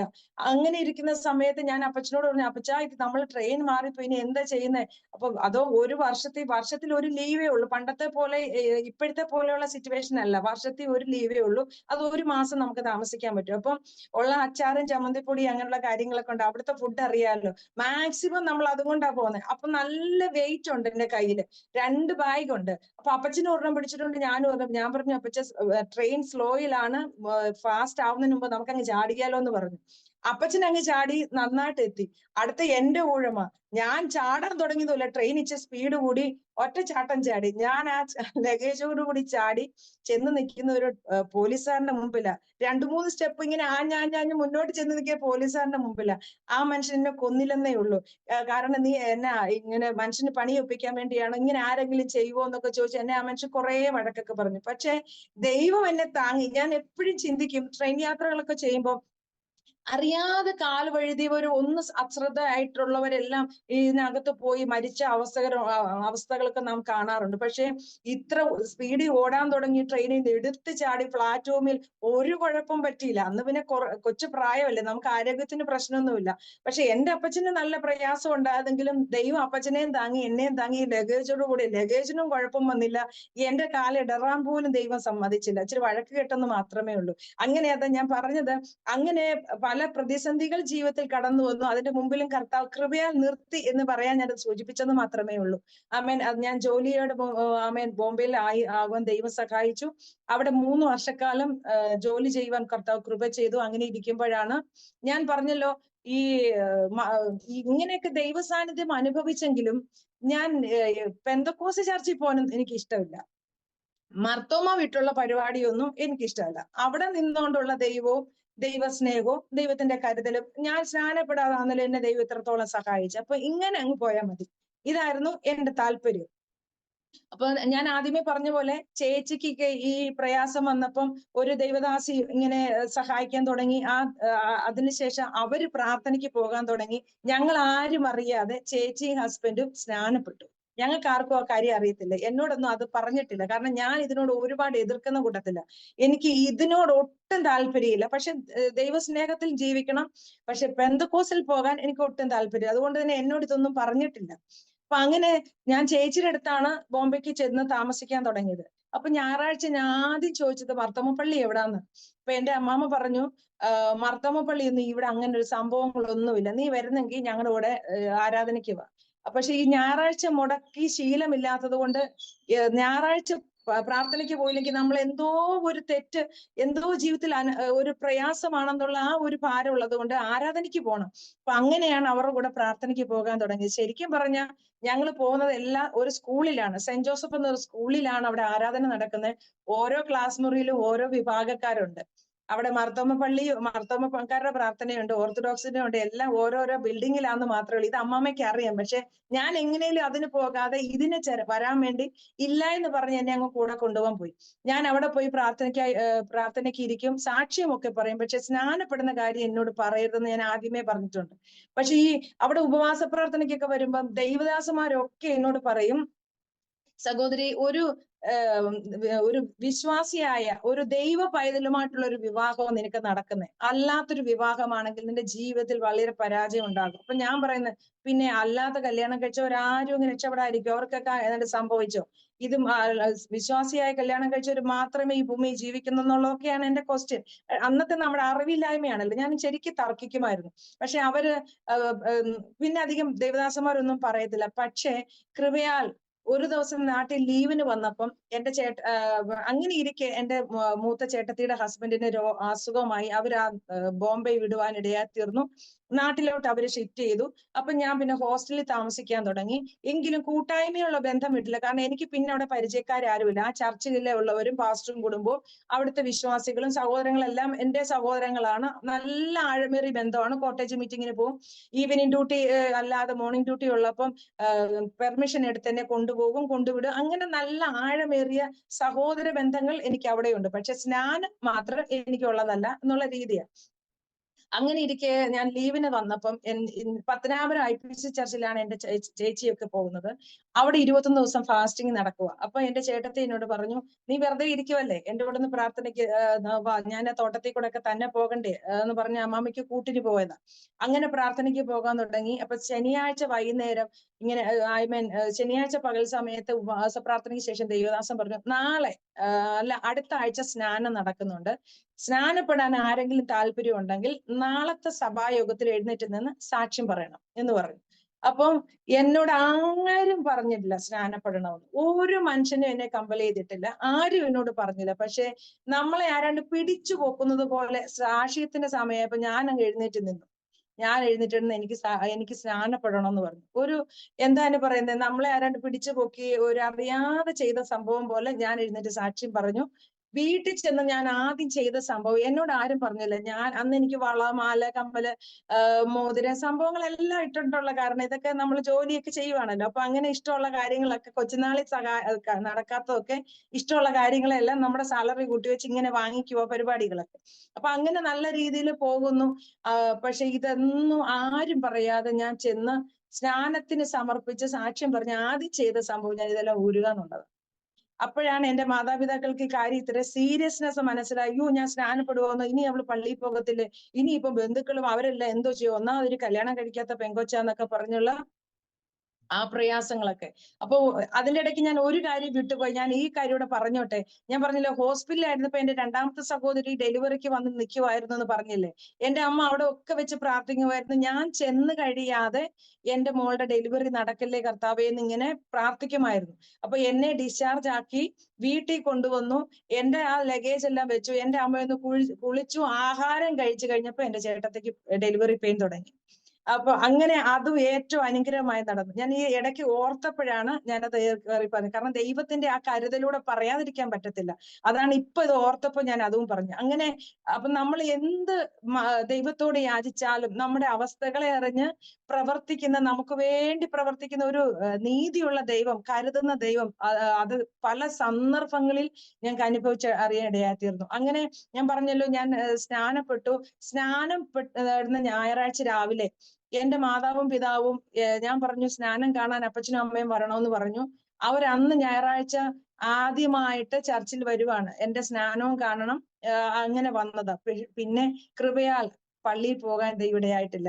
ആ ദിവസം മുതൽ, അതായത് 1999 സെപ്റ്റംബർ 19 ഞാൻ കർത്താവിനെ ജലത്തിൽ സാക്ഷിച്ചു. അന്ന് എന്റെ മാതാവും പിതാവും സഭയിൽ ആരാധനയ്ക്ക് വന്നു. സ്നാനപ്പെട്ടു കഴിഞ്ഞ് പിറ്റേന്ന് ഞാൻ ജോലിക്ക് ഞാൻ തിരിച്ച് ബോംബെക്ക് പോയി. പക്ഷെ അവരൊരു തുടർമാനം ദൈവസന്നിധിയിൽ കടന്നു വന്നു. ദൈവത്തെ ആരാധിച്ചു. കർത്താവിനെ രക്ഷകനും കർത്താവുമായി സ്വീകരിച്ചു. രണ്ടുപേരും ഒരു ദിവസം കർത്താവിനെ ജലത്തിൽ സാക്ഷിക്കുവാനിടയായി തീർന്നു. ഇന്നും എന്റെ മാതാവും പിതാവും വിശ്വസ്തയോടെ കർത്താവിനെ സേവിക്കുന്നു. അതാണ് ഞങ്ങളുടെ ജീവിതത്തിലെ ഏറ്റവും വലിയ അനുഗ്രഹം. ഞങ്ങളുടെ ഏതൊരു അവസ്ഥയിലും ഞങ്ങൾക്ക് വേണ്ടി പ്രാർത്ഥിക്കുന്ന ഒരു മാതാവ്. അതായത് ഏത് വിഷയം പറഞ്ഞാലും ആ സമയം തന്നെ ചിലപ്പം ചില സന്ദർഭങ്ങളിൽ അമ്മ ഇപ്പം പ്രാർത്ഥിക്കാൻ പറഞ്ഞാൽ ചിലപ്പോൾ അടുക്കളയിലായിരിക്കും, അന്നേരം തന്നെ നമുക്ക് വേണ്ടി പ്രാർത്ഥിക്കും. അങ്ങനെ മക്കൾക്കും മരുമക്കൾക്കും കൊച്ചുമക്കൾക്കും ആ ദേശത്തുള്ളവർക്കും സകലർക്കും വേണ്ടി പ്രാർത്ഥിക്കുന്ന ഒരു മാതാവ് ഞങ്ങൾക്കുണ്ട്. അതാണ് ഞങ്ങളുടെ ജീവിതത്തിലെ ഏറ്റവും അനുഗ്രഹം. ആമേൻ. ഇന്നും എന്റെ പിതാവും മാതാവും ഉണ്ട്. ശരി, ആരോഗ്യ പ്രശ്നങ്ങൾ ഉണ്ടെങ്കിലും ദൈവത്തിന്റെ കൃപയാൽ അവർ സൗഖ്യമായിട്ട് മുന്നോട്ട് പോകുന്നു. അമ്മ ഞാൻ പറഞ്ഞല്ലോ, അങ്ങനെ ആ സ്നാനപ്പെട്ട ശേഷം ബോംബെ പോയി കർത്താവിനെ ആരാധിച്ചു. 2000 എനിക്ക് വിവാഹം വന്നു. എന്നെ വിവാഹം കഴിച്ചത് ചെന്നിത്തലയിലാണ്. 2000 ജൂലൈ 27 എന്റെ വിവാഹം കഴിഞ്ഞു. നമ്മുടെ മകന്റെ വിവാഹം കുറച്ച് ടെൻഷനായിരുന്നു. അപ്പോഴാണ് ഞങ്ങൾ aromamary.com രജിസ്റ്റർ ചെയ്തത്. അവിടെ നിന്നാണ് നമ്മുടെ മകന് നല്ലൊരു പെൺകുട്ടിയെ കണ്ടെത്തിയത്. ഇന്ന് തന്നെ aromamary.com ഡൗൺലോഡ് ചെയ്യൂ. അപ്പം വിവാഹത്തിന് ശേഷം ഞാൻ ബോംബെയിലെ ജോലി നിർത്തി നാട്ടിലേക്ക് കടന്നു വന്നു. ഞാൻ പറഞ്ഞല്ലോ, എന്റെ സർജറി യൂട്രസിലായിരുന്നു. മാനുഷികമായിട്ട് നോക്കി എനിക്ക് കുഞ്ഞുങ്ങൾ ഉണ്ടാകാൻ ഒത്തിരി സാധ്യത കുറവാണ്. പക്ഷെ കൃപയാൽ വിവാഹം കഴിഞ്ഞ് 2ാമത്തെ മാസം ഞാൻ പ്രഗ്നന്റ് ആയി. എനിക്ക് അനുഗ്രഹിക്കപ്പെട്ട ഒരു തലമുറയെ ദൈവം ദാനമായി തന്നു. 24 വയസ്സ് കഴിഞ്ഞു. ഈ മെയ് മാസം അവസാനമാകുമ്പോൾ അവൻ 25 വയസ്സിലൊക്കെ കയറും. അല്ലെങ്കിൽ ദൈവത്തിന്റെ കൃപയാൽ അനുഗ്രഹമായി എനിക്ക് തലമുറയെ ദാനമായി തന്നു. പിന്നെ എനിക്ക് തലമുറ ഉണ്ടായി. പക്ഷെ എനിക്കത് ട്യൂബിലായിരുന്നു, അത് സർജറി ചെയ്യേണ്ടി വന്നു. അപ്പൊ അതുകൊണ്ട് ഇപ്പോൾ എനിക്ക് ഒരു കുഞ്ഞുണ്ട്. അങ്ങനെ നാട്ടിൽ കടന്നു വന്നു. നാട്ടിലെ ഹോസ്പിറ്റലിൽ ഞാൻ ജോലി ചെയ്യാൻ തുടങ്ങി. ജോലി ചെയ്തുകൊണ്ടിരിക്കുകയാണ്. എന്റെ പ്രിയപ്പെട്ടവന് കർത്താവിന്റെ വേല ചെയ്യണം. അത് വർഷങ്ങൾക്ക് മുമ്പ് ദൈവാലോചനയുണ്ട് എന്റെ ഹസ്ബൻഡിനോട്. കർത്താവിന്റെ വേലയ്ക്കുള്ളതാണ്. പക്ഷെ ഈ പറയുന്നത് പോലെ ജോലിയോട് കൂടി വേല ചെയ്യാം എന്നൊക്കെയായിരുന്നു പുള്ളിക്കാരന്റെ ആഗ്രഹം. എന്റെ ഭർത്താവിന്റെ വീട്ടില് പപ്പായും മമ്മിയും ഞങ്ങളുടെ വിവാഹത്തിന് മുമ്പേ മരിച്ചതാണ്. 2 സഹോദരിമാരുണ്ട്. ഒരു സഹോദരി ഇപ്പോഴും ഓർത്തഡോക്സിൽ തന്നെയാണ്. ഒരു സഹോദരി വിശ്വാസ ജീവിതത്തിൽ ആയിരിക്കും. അപ്പൊ അങ്ങനെ കർത്താവിന്റെ വേലയ്ക്ക് ഇറങ്ങാൻ 8 വർഷം മാറി നിന്ന വ്യക്തിയാണ് എന്റെ ഹസ്ബൻഡ്. പല ദൈവാലോചനകൾ കേട്ടു. എല്ലാ ദൈവദാസന്മാരും പറയും കർത്താവിന്റെ വേലയ്ക്കുള്ളതാണെന്ന് പറയുമ്പോഴും ജോലിയോടുകൂടി ചെയ്യാം അങ്ങനെ മാറി 8 വർഷം മുന്നോട്ട് പോയി. പക്ഷേ ദൈവം ഒരു ബിഗ് സീറോ ആക്കി തീർക്കാൻ ഇടയായി തീർന്നു. എല്ലാ നിലവാരത്തിലും തടസ്സങ്ങൾ, എന്ത് ചെയ്താലും പരാജയം, ഒരു സ്റ്റെപ്പ് പോലും മുന്നോട്ട് വെക്കാൻ പറ്റാത്ത അവസ്ഥയിലായി. അങ്ങനെ ദൈവസന്നിധിയിൽ നെടുമ്പാട് വീണു, സമർപ്പിച്ചു. കർത്താവ്, ഞാൻ അവിടുത്തെ വേല ചെയ്തോളാം എന്ന് പറഞ്ഞു. കർത്താവിന്റെ വേലയ്ക്കായി സമർപ്പിക്കാൻ ഇടയായി തീർന്നു. കുമ്പനാടുള്ള ഇന്ത്യ ബൈബിൾ കോളേജിൽ പഠിക്കാൻ പോയി. ആ സമയത്ത് ഞാൻ സൗദി അറേബ്യയിലേക്ക് ജോലിക്ക് പോകാൻ ഇടയായി തീർന്നു. ആമേൻ. ഞാൻ നാട്ടിലെ മാവേലിക്കരയിൽ ഒരു ഹോസ്പിറ്റലിൽ വർക്ക് ചെയ്തുകൊണ്ടിരുന്ന സമയത്ത് ഞാൻ അതുപോലെ എനിക്ക് ചാൻസ് കിട്ടി. ഞാൻ സൗദി അറേബ്യയിൽ ജോലി ചെയ്യാൻ പോയി. എന്റെ ഹസ്ബൻഡിന്റെ പഠിത്തം കഴിഞ്ഞ് കുറെ നാൾ കഴിഞ്ഞപ്പോഴത്തേക്ക് ഞാനും ജോലി പൂർണ്ണമായിട്ട് വിട്ടിട്ട് കർത്താവിന്റെ വേലയ്ക്ക് ഇറങ്ങാനിടയായി തീർന്നു. 2006 കർത്താവിന്റെ വേലയ്ക്ക് ഞാൻ ഇറങ്ങി. 2006 തൊട്ട് 2018 വരെ കർത്താവിന്റെ മഹത്വമുള്ള വേലയിൽ ഞങ്ങൾ ഒരുമിച്ചായിരുന്നു. പല ഇടങ്ങളിൽ കടന്നുപോയി കർത്താവിന്റെ വേല ചെയ്യുവാൻ ദൈവം ഞങ്ങളെ സഹായിച്ചു. പല സ്ഥലങ്ങളിൽ സഭയോട് അനുബന്ധിച്ചിരിക്കുവാൻ ദൈവം ഇടയാക്കി. അവിടെ ആദ്യം ഇറങ്ങിയ സമയങ്ങളിൽ ഞാൻ സൗദിയിൽ നിന്നുള്ള വരവാണല്ലോ. ജോലിയൊക്കെ ചെയ്ത് സാമ്പത്തികമായി വലിയ ബുദ്ധിമുട്ടൊന്നുമല്ല. ഒരുമാതിരി നല്ല ബാങ്ക് ബാലൻസ് ഒക്കെ ഉണ്ട്. അതുള്ളത് കൊണ്ട് എനിക്ക് ഇങ്ങനെ വലിയ പ്രയാസങ്ങളൊന്നും തോന്നിയില്ല. ഞങ്ങൾ സുവിശേഷ വേലയ്ക്ക് ആദ്യമായി പൈനീർ വർക്കല്ലേ ചെല്ലുന്നത്. അപ്പൊ പിറവം എന്ന സ്ഥലത്താണ് ചെല്ലുന്നത്. അപ്പൊ നമുക്ക് വീടൊന്നും കിട്ടിയില്ല. അപ്പൊ നല്ല സിറ്റുവേഷനിൽ ഇരുന്നിട്ട് ഞങ്ങൾക്ക് കിട്ടിയ വീടെന്ന് പറയുന്നത് ഒരു കടമുറി എന്ന് പറഞ്ഞാൽ ഒരു യാക്കോബ അമ്മച്ചിയുടെ അമ്മച്ചി അതിന്റെ റോഡ് സൈഡില് 4 മുറികൾ ഇങ്ങനെ പണിഞ്ഞിട്ട് മുകളിൽ ടിൻ ഷീറ്റ് ഇട്ടിരിക്കുവാണ്. സൈഡിൽ 4 സൈഡിലും, ഒരു സൈഡിൽ വാതില്, പുറകിലും വാതില്, 2 സൈഡില് ഭിത്തികൾ, മുകളില് ടിൻ ഷീറ്റ്. എന്നിട്ട് പൊതുവായ ഒരു ബാത്റൂം. വെള്ളമില്ല, കിണറില്ല. പുറത്ത് ഈ റോഡിലുള്ള പൈപ്പ് ഉണ്ടല്ലോ, ഈ ഗവൺമെന്റ് കൊടുക്കുന്ന പബ്ലിക് പൈപ്പ്, അവിടെയാണ് വെള്ളം. ആ വെള്ളം എടുത്തോണ്ട് വേണം നമ്മുടെ കാര്യങ്ങളൊക്കെ ചെയ്യും. കുടിക്കാനുള്ള വെള്ളം ഈ അമ്മച്ചിയുടെ വീട് റോഡിന് അപ്പുറത്ത് ചെന്ന് അവരുടെ വീട്ടിലെ വെള്ളം കോരിക്കൊണ്ട് വന്നാണ് കുടിക്കേണ്ടത്. കുറെ നാളുകളായി ഇങ്ങനത്തെ കാര്യങ്ങളൊന്നും ചെയ്യാതിരുന്ന എനിക്ക് ഇത് ഇച്ചിരി പ്രയാസപ്പെട്ട കാര്യമായിരുന്നു. എന്റെ വീട്ടിൽ ഞാൻ ചെറുപ്പകാലത്ത് കോരി വെള്ളം ഉപയോഗിച്ച് അങ്ങനെയൊക്കെ ചെയ്തിട്ടുണ്ട്. പക്ഷെ ഇതൊക്കെ നമ്മുടെ സ്വന്തം വീട്ടിലുണ്ട്. അടുത്ത പറമ്പിലൊന്നും അടുത്ത വീട്ടിലൊന്നും അങ്ങനൊന്നും ചെയ്യേണ്ടി വന്നിട്ടില്ല. ഇത് ടിൻ ഷീറ്റ് ഉള്ള വീട്ടിൽ സൗദി അറേബ്യയിൽ നമ്മളെ ഫുൾ ടൈം AC-യിൽ ഇരുന്ന് ജീവിച്ച് ഞാന് സൗദി അറേബ്യയിൽ നിന്ന് വന്നിട്ട് ഈ ടിൻ ഷീറ്റ് ഉള്ള കടമുറി എന്ന് ഉദ്ദേശിക്കുമ്പം വീതിയുള്ള മുറി അല്ല. ഒരു കട്ടിലിടാം, ഒരു മേശ ഇടാം, ഒരു മേശയ്ക്കകത്ത് ഒരു ഗ്യാസ് സ്റ്റവ് വെക്കാം, ഒരു കസേര ഇടാം, അത്രയ്ക്കേ ഉള്ളൂ ആ ഒരു മുറി എന്ന് പറയുന്നത്. ഒരു മുറി താമസിക്കുന്നത് തമിഴന്മാര്, അടുത്ത മുറി താമസിക്കുന്നത് ബംഗാളികള്. ഒരു മുറിയിൽ അവരുടെ വേസ്റ്റ് സാധനങ്ങളൊക്കെ അങ്ങനെ ഇട്ടിരിക്കുക. പിന്നെ ഈ ബംഗാളികളും തമിഴരും ഉപയോഗിക്കുന്ന പബ്ലിക് ടോയ്ലറ്റ് ആണ് നമുക്കും ഉള്ളത്. അപ്പൊ ഓർത്ത് നോക്കിക്കേ, എന്തോ ഒരു പ്രയാസമുള്ള ജീവിതം. കാരണം അവിടെ എല്ലാം വീടുകൾ അന്വേഷിച്ചിട്ട് നമുക്കൊരു വീട് കിട്ടാനില്ല. പക്ഷേ ഈ ചെന്നിത്തലയിൽ നിന്ന് പിറവത്ത് വരെ എല്ലാ പ്രാവശ്യവും എല്ലാ ആഴ്ചയിലും ഓരോ മീറ്റിംഗ് നടത്താൻ പോയി. ഞങ്ങൾ അങ്ങനെ കുറച്ച് നാൾ പോയി നോക്കി. പക്ഷെ നമുക്കത് പറ്റുന്ന കാര്യമല്ല. അപ്പൊ നല്ല ദൂരമുള്ളത് എവിടെങ്കിലും കിട്ടിയാൽ മതി എന്ന് പറഞ്ഞിട്ടാണ് ആ മുറി എടുക്കുന്നത്. ആമേൻ. അങ്ങനെ ആ മുറിയിൽ നിന്ന് വൈകുന്നേരം ആകുമ്പോൾ ഇവരെല്ലാം ഈ പുക വലിക്കുന്നവരാ, സിഗരറ്റ് ബീഡിയൊക്കെ വലിക്കുന്നവരാ. അവർക്ക് ഇപ്പുറത്ത് ദേവദാസനാണോ അങ്ങനെ ഫാമിലി ആണെന്നൊന്നും അവർക്ക് നോക്കേണ്ട കാര്യമില്ലല്ലോ. ഇവര് ഈ പുകയൊക്കെ വലിക്കുമ്പോൾ വരുന്ന ആ സ്മെല്ലും ആ പുകയൊക്കെ നമുക്ക് വല്ലാതെ ശ്വാസം മുട്ടിക്കുന്ന അവസ്ഥയാണ്.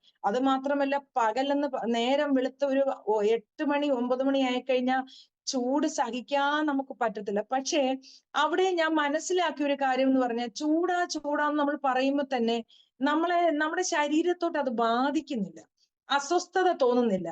അങ്ങനെ ഈ കേറി പുറത്തുനിന്ന് ആരെങ്കിലും ദൈവദാസന്മാരൊക്കെ നമ്മളെ കാണാൻ വരുമ്പോ, വിശ്വാസികൾ കാണാൻ വരുമ്പോൾ ചോദിക്കും, നിങ്ങൾ ഈ ചൂളയ്ക്കകത്ത് എങ്ങനെ ഇരിക്കുന്നേ ചോദിക്കാറുണ്ട്. നിങ്ങൾ ഈ പകൽ എങ്ങനെ ഇതിനകത്ത് കഴിയാറുണ്ടെന്ന് അവർക്ക് വെപ്രാളം ഒന്നും, കാരണം അവര് പുറത്തിറങ്ങും. പക്ഷെ ഞങ്ങൾക്ക് അങ്ങനെ തോന്നാറില്ല. ഞങ്ങൾക്ക് അത്രയും ഞങ്ങളുടെ ശരീരത്തിലേക്ക് അതങ്ങോട്ട് ബാധിക്കാറില്ല. അപ്പൊ ഞാൻ എപ്പോഴും ചിന്തിക്കുന്ന ഒരു കാര്യം, മരുഭൂമിയിൽ ഇസ്രായേൽ ജനത്തിന് പകൽ മേഘസ്തംഭമായ ദൈവം കൂടിയിരുന്നില്ലേ? ആ ദൈവത്തിന്റെ സാന്നിധ്യം അവരോട് കൂടെ ഇരുന്നില്ലേ എന്ന് പറയുന്ന പോലെ ദൈവത്തിന്റെ സാന്നിധ്യം നമ്മളോട് കൂടെ ഇരിക്കുന്നത് കൊണ്ടായിരിക്കാം. അല്ലെങ്കിൽ സത്യം പറഞ്ഞാൽ ചൂടുകുരുകളും അല്ലെങ്കിൽ മറ്റു രോഗങ്ങളോ അസ്വസ്ഥതകളോ ഒക്കെ വന്ന് നമുക്ക് പ്രയാസം തോന്നേണ്ടതാ. ഒരു ജലദോഷമോ പനിയോ പോലും എന്റെ കുഞ്ഞിനോ ഞങ്ങൾക്ക് ആർക്കും വന്നിട്ടില്ലെന്നുള്ളതാണ് ഏറ്റവും വലിയ സന്തോഷമായ കാര്യം. പക്ഷെ അന്നേരം ചിക്കൻ ഗുനിയ സമയം അന്നേരമായിരുന്നു. അന്നേരം എന്റെ ഹസ്ബൻഡിന്റെ മുട്ടിനൊക്കെ ചെറിയ പ്രയാസം ഉണ്ടായി. അങ്ങനെ ഒരു ചിക്കൻ ഗുനിയയുടെ ഒരു പ്രയാസം കുറച്ചു ദിവസം ഉണ്ടാകാൻ ഇടയായി തീർന്നു എന്നുള്ളതല്ലാതെ മറ്റു പ്രയാസങ്ങളൊന്നും ഉണ്ടായില്ല.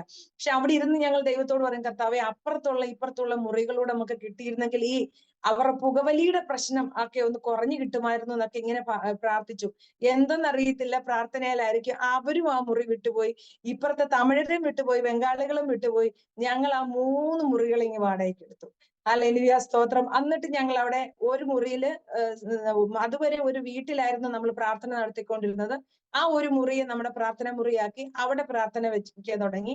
40 ദിവസം ആ ചൂടത്തിരുന്ന് ഉപവസിക്കാൻ എന്റെ പ്രിയപ്പെട്ടവനെ സഹായിച്ചു. ഞാൻ ഒരു നേരം കഴിച്ചുകൊണ്ടൊക്കെ ഉപവസിക്കാൻ ദൈവം കൃപ ചെയ്തു. അതിനുശേഷം ദൈവം മനോഹരമായ ഒരു വീട് ദൈവം തന്നു. എത്രയും 1.5 വർഷം കഷ്ടപ്പെട്ടോ അതിന് ഓപ്പോസിറ്റ് ആയിട്ട് വളരെ വലിയൊരു വീട്. ഇപ്പോഴും എനിക്ക് തോന്നുന്നു ആ വീട്ടിൽ തന്നെയാണ് ആരാധന നടക്കുന്നതാണ് എന്റെ വിചാരം. 2006 തൊട്ട് 2009 വരെയായിരുന്നു ഞങ്ങൾ അവിടെ ഉണ്ടായിരുന്നത്. പിന്നെ ഞാൻ അങ്ങോട്ട് പോയതായിട്ട് ഓർക്കുന്നില്ല. ഒരു വട്ടം മറ്റെന്തോ ആവശ്യത്തിന്. അതിനുശേഷം ഇപ്പോഴത്തെ കണ്ടീഷൻ എനിക്ക് തോന്നുന്നു ഇപ്പോഴും ആ വീട്ടിൽ തന്നെയാണെന്ന് തോന്നുന്നു. എനിക്ക് അതായിട്ട് കൃത്യമായിട്ട് അറിയത്തില്ല. അങ്ങനെ ദൈവത്തിന്റെ വലിയ കരുതലും കൃപയും അനുഭവിക്കാൻ ഇടയായി തീർന്നു. അങ്ങനെ വിവിധ സ്ഥലങ്ങളിൽ അതിനുശേഷം പല സ്ഥലങ്ങളിൽ കർത്താവിന്റെ വേല ചെയ്തു. അങ്ങനെ 2018 എന്റെ പ്രിയപ്പെട്ടവൻ പെട്ടെന്നൊരു അസുഖം വന്ന് ഈ ലോകത്തിൽ നിന്ന് മാറ്റപ്പെട്ടു. അന്ന് എന്റെ മോന് 17 വയസ്സേ ഉള്ളൂ. +1 പഠിക്കുന്ന സമയത്താണ്. എന്റെ ഈ വീട്, ഞാൻ താമസിക്കുന്ന ഇപ്പോഴുള്ള ഈ വീട് എന്റെ ഹസ്ബൻഡിന്റെ കുടുംബ വീടാണ്. വലിയ വലിപ്പമുള്ള വീടൊന്നും അല്ല. കാരണം ഞങ്ങൾ 12 വർഷം പോയപ്പം വാടകയ്ക്ക് കൊടുത്തിരുന്നത് കൊണ്ട്, ഒരു 10-40 വർഷം പഴക്കമുള്ള വീടായതുകൊണ്ട് ഇത് നല്ല കെയർ ചെയ്യാതൊക്കെ ഇത് വളരെ മോശമായി പോയി. അപ്പൊ ഞങ്ങൾ ഓരോ പ്രാവശ്യം വല്ലപ്പോഴൊക്കെ ഇടയ്ക്കൊക്കെ ഇങ്ങോട്ട് വരുമ്പം ഈ മഴയൊക്കെ പെയ്ത് ഞാൻ പറഞ്ഞു, റോഡ് സൈഡിലാണ് എന്റെ വീട്, മെയിൻ റോഡിന് അരികിലാണ് വീട്. അപ്പൊ ഈ വണ്ടികളൊക്കെ തുരുതുരാ പോകുന്ന സ്ഥലം. അപ്പൊ എപ്പോഴും ഷെയ്ക്കുള്ള എപ്പോഴും ഇങ്ങനെ, അതുകൊണ്ട് ഈ മൺകട്ട കെട്ടിയ വീടായിരുന്നു ആദ്യത്തെ ഉണ്ടായിരുന്നത്. അടുക്കള ഭാഗം ഒന്നും തേച്ചിട്ട് പോലും ഇല്ലായിരുന്നു. അപ്പൊ അത് പഴക്കം ചെന്നത് കൊണ്ട് മഴ പെയ്തിങ്ങനെ ആ തടിയുടെ ഒക്കെ ഭാരം കാണാം, ഇരുത്തി ആ ഭിത്തിക്കൊക്കെ വിള്ളലുകളൊക്കെ ആയിരുന്നു. ആയിരുന്നു. അപ്പം പ്രത്യേകിച്ച് ഒന്നും ചെയ്യാതെ നമ്മൾ ഈ കർത്താവിന്റെ വേലയ്ക്ക് ഇറങ്ങി പോകുന്നിടത്തൊക്കെ പേഴ്സണേജും കാര്യങ്ങളും ഉണ്ട്. എന്തായാലും ഇനി വെക്കുമ്പോൾ നല്ലൊരു വീട് മോന്റെ കാലത്ത് വെക്കാം എന്നുള്ള ചിന്താഗതി ആയതുകൊണ്ടും പിന്നെ നമ്മൾ ഉണ്ടല്ലോ ആദ്യ സമയങ്ങളിലെ സാമ്പത്തിക നമ്മളെല്ലാം ഉപയോഗിച്ച് ബിഗ് സീറോ ആയി. 1 രൂപ ഇല്ലാത്ത സീറോയിലാക്കി ദൈവം പിന്നെ ആക്കി തീർത്തു. അങ്ങനെ ആയപ്പോഴാണ് ദൈവത്തെ ആശ്രയം കൂടുതൽ നമ്മളെ പഠിപ്പിച്ചു. ദൈവത്തോടുള്ള സ്നേഹം മാത്രമല്ല, ഇപ്പൊ നാളെ ഒരു കാര്യം നടക്കണം, ഇന്നില്ലെങ്കിൽ സ്വാഭാവികമായിട്ടും ദൈവത്തിന് നമ്മൾ സ്വസ്ഥത കൊടുക്കത്തില്ല. ദൈവസന്നിധിയിൽ നമ്മൾ ആശ്രയിച്ചേ മതിയാവുള്ളതുകൊണ്ട് ആശ്രയം ദൈവം നമ്മളെ അങ്ങനെ പഠിപ്പിക്കാൻ ഇടയായി തീർന്നു. അങ്ങനെയൊക്കെ ഇരിക്കുന്ന സമയത്താണ് എന്റെ പ്രിയപ്പെട്ടവർ മാറ്റപ്പെടുന്നത്. മോന് 17 വയസ്സേ ഉള്ളൂ. ഈ വീട്ടിൽ ഒരു കുടുംബം താമസിക്കുന്നുണ്ട്. നമ്മൾ അങ്ങനെ വാടകയൊന്നും വാങ്ങിക്കുന്നില്ല, കാരണം ഇതിനകത്ത് പോയ വീടാ. പക്ഷെ അവർക്ക് താമസിച്ചോളാം എന്ന് പറഞ്ഞത് കൊണ്ട് അവരിവിടെ താമസിക്കുന്നു. ഞങ്ങൾ ആ വർഷം ഒരു പുതിയ പ്രവർത്തനം എടുത്ത് ഞങ്ങൾ മാന്നാർ എന്ന സ്ഥലത്ത് താമസിക്കുന്നു, ഒരു വാടക വീട്ടിൽ താമസിക്കുന്നു. അങ്ങനെയുള്ള സമയത്താണ് പെട്ടെന്ന് എന്റെ പ്രിയപ്പെട്ടവന് ഒരു അസുഖം ഉണ്ടായിട്ട് ലോകത്തിൽ നിന്ന് മാറ്റപ്പെട്ടത്. അപ്പം മോൻ +1 കഴിഞ്ഞ വെക്കേഷൻ സമയമാണ്. എന്ത് ചെയ്യണമെന്ന് അറിയാതെ, അപ്പൊ ഇനി അടുത്ത നിമിഷം എന്താണ്, മുന്നോട്ട് പോകണമെന്ന് എങ്ങനെ അറിയത്തില്ല, 1 രൂപ കയ്യിലില്ല. നമ്മൾ എന്താണ് പറയുന്നത്, ഞാൻ എന്റെ ജീവിതത്തിൽ എന്താ ഞാനല്ലാതായി മാറിപ്പോയ ജീവിതത്തിന്റെ അനുഭവം. കാരണം ഈ നമുക്കൊക്കെ അറിയത്തില്ലേ, ഈ ഇരുട്ടായ കൊടുങ്കാട്ടില് പിച്ച വെക്കാൻ പോലും കഴിവില്ലാത്ത ഒരു പിഞ്ചു കുഞ്ഞ് അകപ്പെട്ടാല് അതിനെങ്ങനെ എന്ത് ചെയ്യണമെന്ന് അറിയത്തില്ല എന്ന് അറിയുന്ന പോലെ ഞാൻ ആകെ ബ്ലാങ്ക് ആയ അവസ്ഥ, എനിക്കധികം ചിന്തിക്കാൻ പോലും കഴിവില്ലാത്ത അവസ്ഥ, എനിക്കധികം ആരോട് സംസാരിക്കാൻ പറ്റാത്ത അവസ്ഥ, ആരും വീട്ടിൽ വരുന്നത്, എന്നെ ഫേസ് ചെയ്യുന്നത്, എന്നെ ഫോൺ ചെയ്യുന്നതൊന്നും എനിക്ക് അങ്ങനെ വലിയ ഇഷ്ടമില്ല, വല്ലാത്ത വേറൊരു മാനസികാവസ്ഥ. അത് മാത്രമല്ല, ഹസ്ബൻഡിന്റെ മരണശേഷം ഞാൻ ഒരു 2 ആഴ്ചയോളം കണ്ണിങ്ങനെ കൂട്ടിയടച്ച് ഉറങ്ങിയിട്ടില്ല. ഉറങ്ങാൻ എനിക്ക് പറ്റുന്നില്ലായിരുന്നു. ഉറങ്ങാൻ വയ്യാത്ത അവസ്ഥയായി പോയി. ഏത് നേരം മോൻ എന്ത് ചെയ്യും, ഞാൻ അവനെയും കൊണ്ട് എങ്ങനെ ആ വീട്ടിലോട്ട് പോകും, ഈ കുഞ്ഞിനെയും കൊണ്ട് ഞാൻ എങ്ങനെ ആ വീട്ടിലോട്ട് പോയി താമസിക്കും, ഇതെന്നെ വല്ലാതെ അലട്ടി. ഉറങ്ങുമ്പോഴും ഉണരുമ്പോഴും എല്ലാം എന്റെ കുഞ്ഞിനെ എന്ത് ചെയ്യും, അവനെ ഞാൻ എങ്ങനെ പഠിപ്പിക്കും, ഇതായിരുന്നു എന്നെ വല്ലാതെ അലട്ടിയ വിഷയം. പക്ഷേ കൃപയാൽ പറയട്ടെ, അപ്പോഴാണ് ഞാൻ പറഞ്ഞല്ലോ പല സ്ഥലങ്ങളിൽ ജോലി ചെയ്തതാണ്. ഞാൻ പൂനെ ജോലി ചെയ്തിട്ടുണ്ട്, ബോംബെ ജോലി ചെയ്തതാണ്, നാട്ടിൽ 2 സ്ഥലത്ത് ജോലി ചെയ്തതാണ്, സൗദി ജോലി ചെയ്തതാണ്. അത് മാത്രമല്ല എന്റെ കൂട്ടുകാരൊക്കെ UK-യിലൊക്കെയാണ് ഇപ്പോഴും, ആ സമയത്തൊക്കെ. അപ്പം പിന്നെ എന്റെ ചിന്ത മൊത്തം, ദൈവമേ ജോലിയും കളഞ്ഞു, വരുമാനമില്ല, ഇനി ഇത്രയും ഗ്യാപ്പ് വന്നു, ജോലി വിട്ടിട്ട് ഞാൻ ഇത്രയും ജോലി ഇല്ലാതിരുന്നിട്ട് ഞാൻ ഇനി ഒരു ജോലിക്ക് പോകാൻ പറ്റത്തില്ല, എങ്ങനെ ഇനി എന്തെന്നുള്ളത് എന്നെ വല്ലാതെ അലട്ടാൻ ഇടയായിത്തീർന്നു. പക്ഷേ അന്നേരം തൊട്ട് ദൈവത്തിന്റെ വളരെ കരുതൽ എന്റെ ജീവിതത്തിലേക്ക് വരാൻ ഇടയായിത്തീർന്നു. ഞാൻ കണ്ടിട്ടില്ലാത്ത, ഞാൻ അറിഞ്ഞിട്ടില്ലാത്ത അനവധി വ്യക്തി ജീവിതങ്ങളെ എന്റെ കർത്താവ് എനിക്ക് വേണ്ടി സഹായത്തിനായി ഒരുക്കി. ആമേൻ. എന്റെ കുഞ്ഞിന്റെ വിദ്യാഭ്യാസത്തിന് ആവശ്യമായ എല്ലാ നന്മകളും എനിക്ക് ദൈവം തരാനിടയായി തീർന്നു. എന്റെ ബന്ധുക്കളൊക്കെ എന്നോട് ചോദിച്ചിട്ടുണ്ട്, നിനക്ക് ജോലിക്ക് പോകരുതെന്ന് എന്നെ പ്രിയപ്പെട്ടവർ ചോദിച്ചിട്ടുണ്ട്. അത് സ്വാഭാവികമായിട്ട് നോർമലായിട്ടൊരു ക്വസ്റ്റ്യൻ ആണ്. അത് ജോലിക്ക് പോകാമെന്നല്ലേ, കാരണം നമുക്ക് സർട്ടിഫിക്കറ്റ് ഉണ്ട്, എക്സ്പീരിയൻസ് ഉണ്ടായിരുന്നു. ആദ്യ നാളുകളിൽ കുറെ സാലറി കുറവാണെങ്കിലും മിക്ക ഹോസ്പിറ്റലിലും പറഞ്ഞു കഴിഞ്ഞാൽ സിറ്റുവേഷൻ പറഞ്ഞ് നമുക്ക് എടുത്തിട്ട് പിന്നെ ഇച്ചിരി കുറെ നാൾ കഴിയുമ്പോൾ നമുക്ക് നന്നായിട്ട് ജോലി ചെയ്യാൻ പറ്റും. അങ്ങനെ സിറ്റുവേഷൻ നമുക്ക് പോകാവുന്നതേ ഉള്ളൂ. പക്ഷെ എന്നാലും ഞാൻ കർത്താവിന്റെ വേലയ്ക്ക് ഇറങ്ങിയതല്ലേ, പിന്നെ അതിലേക്ക് പോകാൻ എന്നെ ദൈവം മനസ്സ് അനുവദിച്ചിട്ടില്ല. പലരും ഇപ്പൊ എന്നോട് ക്വസ്റ്റ്യൻ ഇതായി, നൂലെ കെട്ടി ഇറക്കി തരുമെന്ന് വിചാരിച്ചിട്ടാണോ നീ ഇങ്ങനെ ഇരിക്കുന്നേ എന്ന് എന്നോട് ചോദിച്ചിട്ടുണ്ട്. അപ്പം എല്ലാം വിട്ട് ദൈവവേലയ്ക്ക് ഇറങ്ങിയിട്ട് പിന്നെ എന്താ നിന്റെ ജീവിതം ഇങ്ങനെ ആയെന്ന് എന്നോട് ചോദിച്ചിട്ടുള്ളവരുണ്ട്. അപ്പം പല ചോദ്യങ്ങളും പല പരിഹാസ ഉണ്ടല്ലോ. ഈ യോബ് തന്നെ പറയുന്ന പോലെ പലരും നമ്മളോട് അനുകമ്പയോടാണ് സംസാരിക്കുന്നെങ്കിലും ആ സംസാരത്തിൽ അവസാനം ഒരു മുന കാണും, ഒരു കുത്ത് കിട്ടുന്ന രീതിയിലുള്ള ഒരു വേദനിപ്പിക്കുന്ന മറുപടിയും അല്ല ചോദ്യവും അതിനകത്തൊക്കെ ഉണ്ടാവും. പക്ഷെ അവിടെ എല്ലാം അധൈര്യപ്പെട്ടു പോകുന്നു. പക്ഷെ അധൈര്യപ്പെട്ടു പോയി ആദ്യം ഞാൻ വല്ലാതെ അവസ്ഥയിലേക്ക് പോയി. ഞാൻ പറഞ്ഞല്ലോ, ഉറങ്ങാൻ പറ്റാതെ ഏത് നേരം ആകുലതകളായിട്ട് എന്ത് ചെയ്യണം എന്നറിയാതെ, ആരിലും എന്നോട് ചോദിച്ചാൽ കറക്റ്റ് മറുപടി പറയാൻ പോലും എനിക്ക് തോന്നാറില്ല. അന്നേരമൊക്കെ എനിക്ക് ആരും വീട്ടിൽ വരലേ നീരുന്ന് പ്രാർത്ഥിക്കും, കാരണം എനിക്ക് അവരോട് സംസാരിക്കാൻ ഇഷ്ടമില്ല. ഒരു മനുഷ്യൻ എന്റെ വീട്ടിൽ വരുന്നതോ എന്നെ ഫോൺ ചെയ്യുന്നതോ എന്നെ കാണാൻ വരുന്നതോ ഒന്നും എനിക്ക് താല്പര്യമില്ലായിരുന്നു. അപ്പം ദൈവമേ ആരെ ഇങ്ങോട്ട് അയക്കലേ, ഇങ്ങോട്ട് വരലേ എന്ന് പറഞ്ഞ് ഞാൻ പ്രാർത്ഥിച്ച സമയങ്ങളുണ്ട്. പക്ഷെ അവിടെ ഒന്നും നമ്മളെ കൈവിടാത്ത ഒരു ദൈവം. ആമേൻ. ദൈവത്തിന്റെ കരം പ്രവർത്തിച്ചാൽ അതിനെ തടയാൻ പറ്റുന്നത് ആർക്കും പറ്റുന്നതല്ല. ആമേൻ. യഹോവ നിർണയിച്ചിരിക്കുന്നു എന്നെ ദുർബലമാക്കുന്നത് ആർന്ന് ദൈവത്തിന്റെ വചനം പറയുന്ന പോലെ, ദൈവത്തിന് ഒരു മനുഷ്യനെ കുറിച്ച് ഒരു ഉദ്ദേശമുണ്ടെങ്കിൽ, ഒരു പദ്ധതി ഉണ്ടെങ്കിൽ ദൈവം അതിനെ പൂർത്തീകരിക്കുക തന്നെ ചെയ്യും. എന്റെ സകല ആവശ്യങ്ങളോടും കൂടെ ദൈവം ഇരുന്നു. എനിക്ക് പാർക്കാൻ ആ ഭവനം ഒന്ന് റിനോവേഷൻ ചെയ്യാൻ ദൈവം വഴികളെ തുറന്നു. അതിന് സഹായമായത് എന്റെ സഹോദരങ്ങൾ ഞാൻ എടുത്തു പറയുമ്പോൾ, എന്റെ ഭർത്താവിന്റെ വീട്ടിലുള്ള 2 സഹോദരിമാരും എന്റെ സ്വന്തം സഹോദരിമാരും, ഇവര് തമ്മിൽ എനിക്ക് വ്യത്യാസമായിട്ട് തോന്നാറില്ല. കാരണം ഈ 4 പേരും എനിക്ക് ഒരേപോലെയാണ്. കാരണം അതേപോലെ കരുതിയ എന്റെ സഹോദരങ്ങൾ. അതുകൊണ്ട് ഞാൻ എന്റെ സഹോദരങ്ങൾ എന്ന് പറയുമ്പോൾ എന്റെ ചേട്ടത്തിമാർ മാത്രമല്ല, എന്റെ നാത്തൂമാരും എന്റെ സഹോദരങ്ങൾ തന്നെയാണ്. അവരാരും എന്നെ മാറ്റി നിർത്തിയില്ല എന്നുള്ളതാണ് ഏറ്റവും വലിയ എന്റെ ജീവിതത്തിലെ സന്തോഷം. കാരണം എന്റെ പ്രതിസന്ധി വന്നപ്പോൾ എന്റെ ഈ പ്രിയപ്പെട്ടവർ, എന്റെ സഹോദരങ്ങളും എന്റെ മാതാവും പിതാവും എന്റെ കൂടെ നിന്നു. എന്നെ ചേർത്ത് പിടിച്ച ഒരു മാതാവും പിതാവും, എന്റെ സ്വന്തം സഹോദരിമാരും എന്റെ നാത്തൂമാരും, അവരുടെ ഭർത്താക്കന്മാരും അവരുടെ കുഞ്ഞുങ്ങളും. അതാണ് എന്റെ ജീവിതത്തിലെ ഏറ്റവും വലിയ അനുഗ്രഹം. കാരണം ചില സന്ദർഭങ്ങളിൽ പലരെയും നമ്മൾ കണ്ടിട്ടുണ്ട്, ഒരു പ്രതിസന്ധിയിൽ അവർ വീണ് പോയി കഴിഞ്ഞാൽ ഈ കണ്ടവരെ ആരും പിന്നെ ആ വഴി കാണാറില്ല. പക്ഷെ ഇവരാരും അങ്ങനെ അല്ലായിരുന്നു. എന്റെ കഷ്ടതയിൽ, എന്റെ വേദനയിൽ ഞാൻ ഒന്നും അറിയേണ്ടി വന്നില്ല. ഇവരെല്ലാം ആയിരുന്നു എന്റെ സഹായമായി. ഞാൻ പറഞ്ഞല്ലോ, എന്റെ ഹസ്ബൻഡിന് ഒരു വയറുവേദനയാണെന്ന് പറഞ്ഞിട്ടാണ് ഹോസ്പിറ്റലിൽ കൊണ്ടുപോകുന്നത്. പരിമല ഹോസ്പിറ്റലിൽ കൊണ്ടുപോയി അവർ പെട്ടെന്ന് പറഞ്ഞു, സ്കാൻ ചെയ്തിട്ട് പറഞ്ഞു ലിവറിന് പ്രശ്നമാണ് എന്ന് പറഞ്ഞു. അപ്പൊ ഞങ്ങൾ ഉടനെ പരിമലയിൽ നിന്ന് പിന്നെ ബിലീവേഴ്സിലോട്ട് കൊണ്ടുപോയി. ബിലീവേഴ്സിൽ അവർ പറഞ്ഞു ഇവിടെ അത് പറ്റത്തില്ല, കാരിത്താസിൽ കൊണ്ടുപോകണമെന്ന് പറഞ്ഞു. കാരിത്താസിലോട്ട് കൊണ്ടുപോയി ഒരു സർജറി വേണമെന്ന് പറഞ്ഞു. പക്ഷെ സർജറി ചെയ്തില്ല. പിന്നെ ഉടനെ വെന്റിലേറ്ററിലോട്ട് ആക്കുക ചെയ്തേ. പക്ഷെ ഈ സമയം ഞാൻ ഇവിടുന്ന് എന്റെ ഹസ്ബൻഡിന് വയറുവേദന എടുക്കുന്നു എന്ന് പറഞ്ഞ് പോകുമ്പോൾ വെറും 2500 മാത്രമേ എന്റെ കയ്യിലുള്ളൂ. എന്റെ കൈ വേറെ കാശുമില്ല, അത് വേറെ സത്യം. എന്റെ ചിന്ത, അല്ല ഗ്യാസിന്റെ പ്രശ്നമായിരിക്കും. അന്ന് പകല് മൊത്തം ഞങ്ങൾ താമസിക്കുന്ന വാടക ആ വീടിന്റെ പരിസരം 60 സെന്റ് സ്ഥലത്തോളം ഉണ്ട്. എന്റെ ഹസ്ബൻഡ് ഈ കൃഷിയൊക്കെ ഭയങ്കര ഇഷ്ടമാണ്. കുറെ വാഴയൊക്കെ നട്ടിട്ടുണ്ട്, കുറെ ചേന, ഇഞ്ചി കാര്യങ്ങളൊക്കെ നട്ടിട്ടുണ്ട്. അപ്പം ഇഞ്ചിയൊക്കെ നട്ടോണ്ടിരിക്കുന്ന ആ ഒരു ദിവസം വൈകുന്നേരം ആയപ്പോഴേ എന്റെ വയറൊന്ന് കൊളുത്തി പിടിക്കുന്നു എന്ന് പറഞ്ഞ് വയറുവേദന എടുക്കുന്നു എന്ന് പറഞ്ഞു. അപ്പം അതുവരെ ഭാഗ്യമായി യാതൊരു പ്രയാസങ്ങളും ഇല്ലാത്തൊരു മനുഷ്യന്. അങ്ങനെ നമ്മൾ ഹോസ്പിറ്റലിൽ പോകേണ്ടി വന്നിട്ടില്ല. അപ്പം ഇതെന്തുപോ നമുക്ക് അറിയത്തില്ല. അപ്പൊ ഞാൻ വിചാരിച്ചു പകല് കഴിച്ച സാമ്പാറിന്റെ ഒക്കെ ഗ്യാസിന്റെ പ്രശ്നമായിരിക്കുമല്ലോ എന്ന് കരുതി ഉള്ള പൈസയൊക്കെ എടുത്തോണ്ടാണ് ഹോസ്പിറ്റലിൽ പോകുന്നത്. പക്ഷെ അതിനുശേഷം ഞാൻ ഒരു കാര്യം അറിയേണ്ടി വന്നില്ല. എന്റെ ഇളയ നാത്തൂനെ അറിയിച്ചു. അവരുടെ വീട് പണിയൊക്കെ നടന്നുകൊണ്ടിരിക്കുകയാണ്. നാത്തൂന്റെ ഹസ്ബൻഡൂടെ പിറ്റേ ദിവസം രാവിലെ പരിമല വന്ന് അന്നേരം തൊട്ട് സകല കാര്യങ്ങളും ഏറ്റെടുത്തത് എന്റെ ഈ സഹോദരി ഹസ്ബൻഡും. ഉടനെ തന്നെ ഡൽഹിയിലായിരുന്നു എന്റെ മൂത്ത നാത്തൂനും ഹസ്ബൻഡും വന്നു. എന്റെ പൂനെയിലായിരുന്നു എന്റെ ചേച്ചിയും ഹസ്ബൻഡും വന്നു.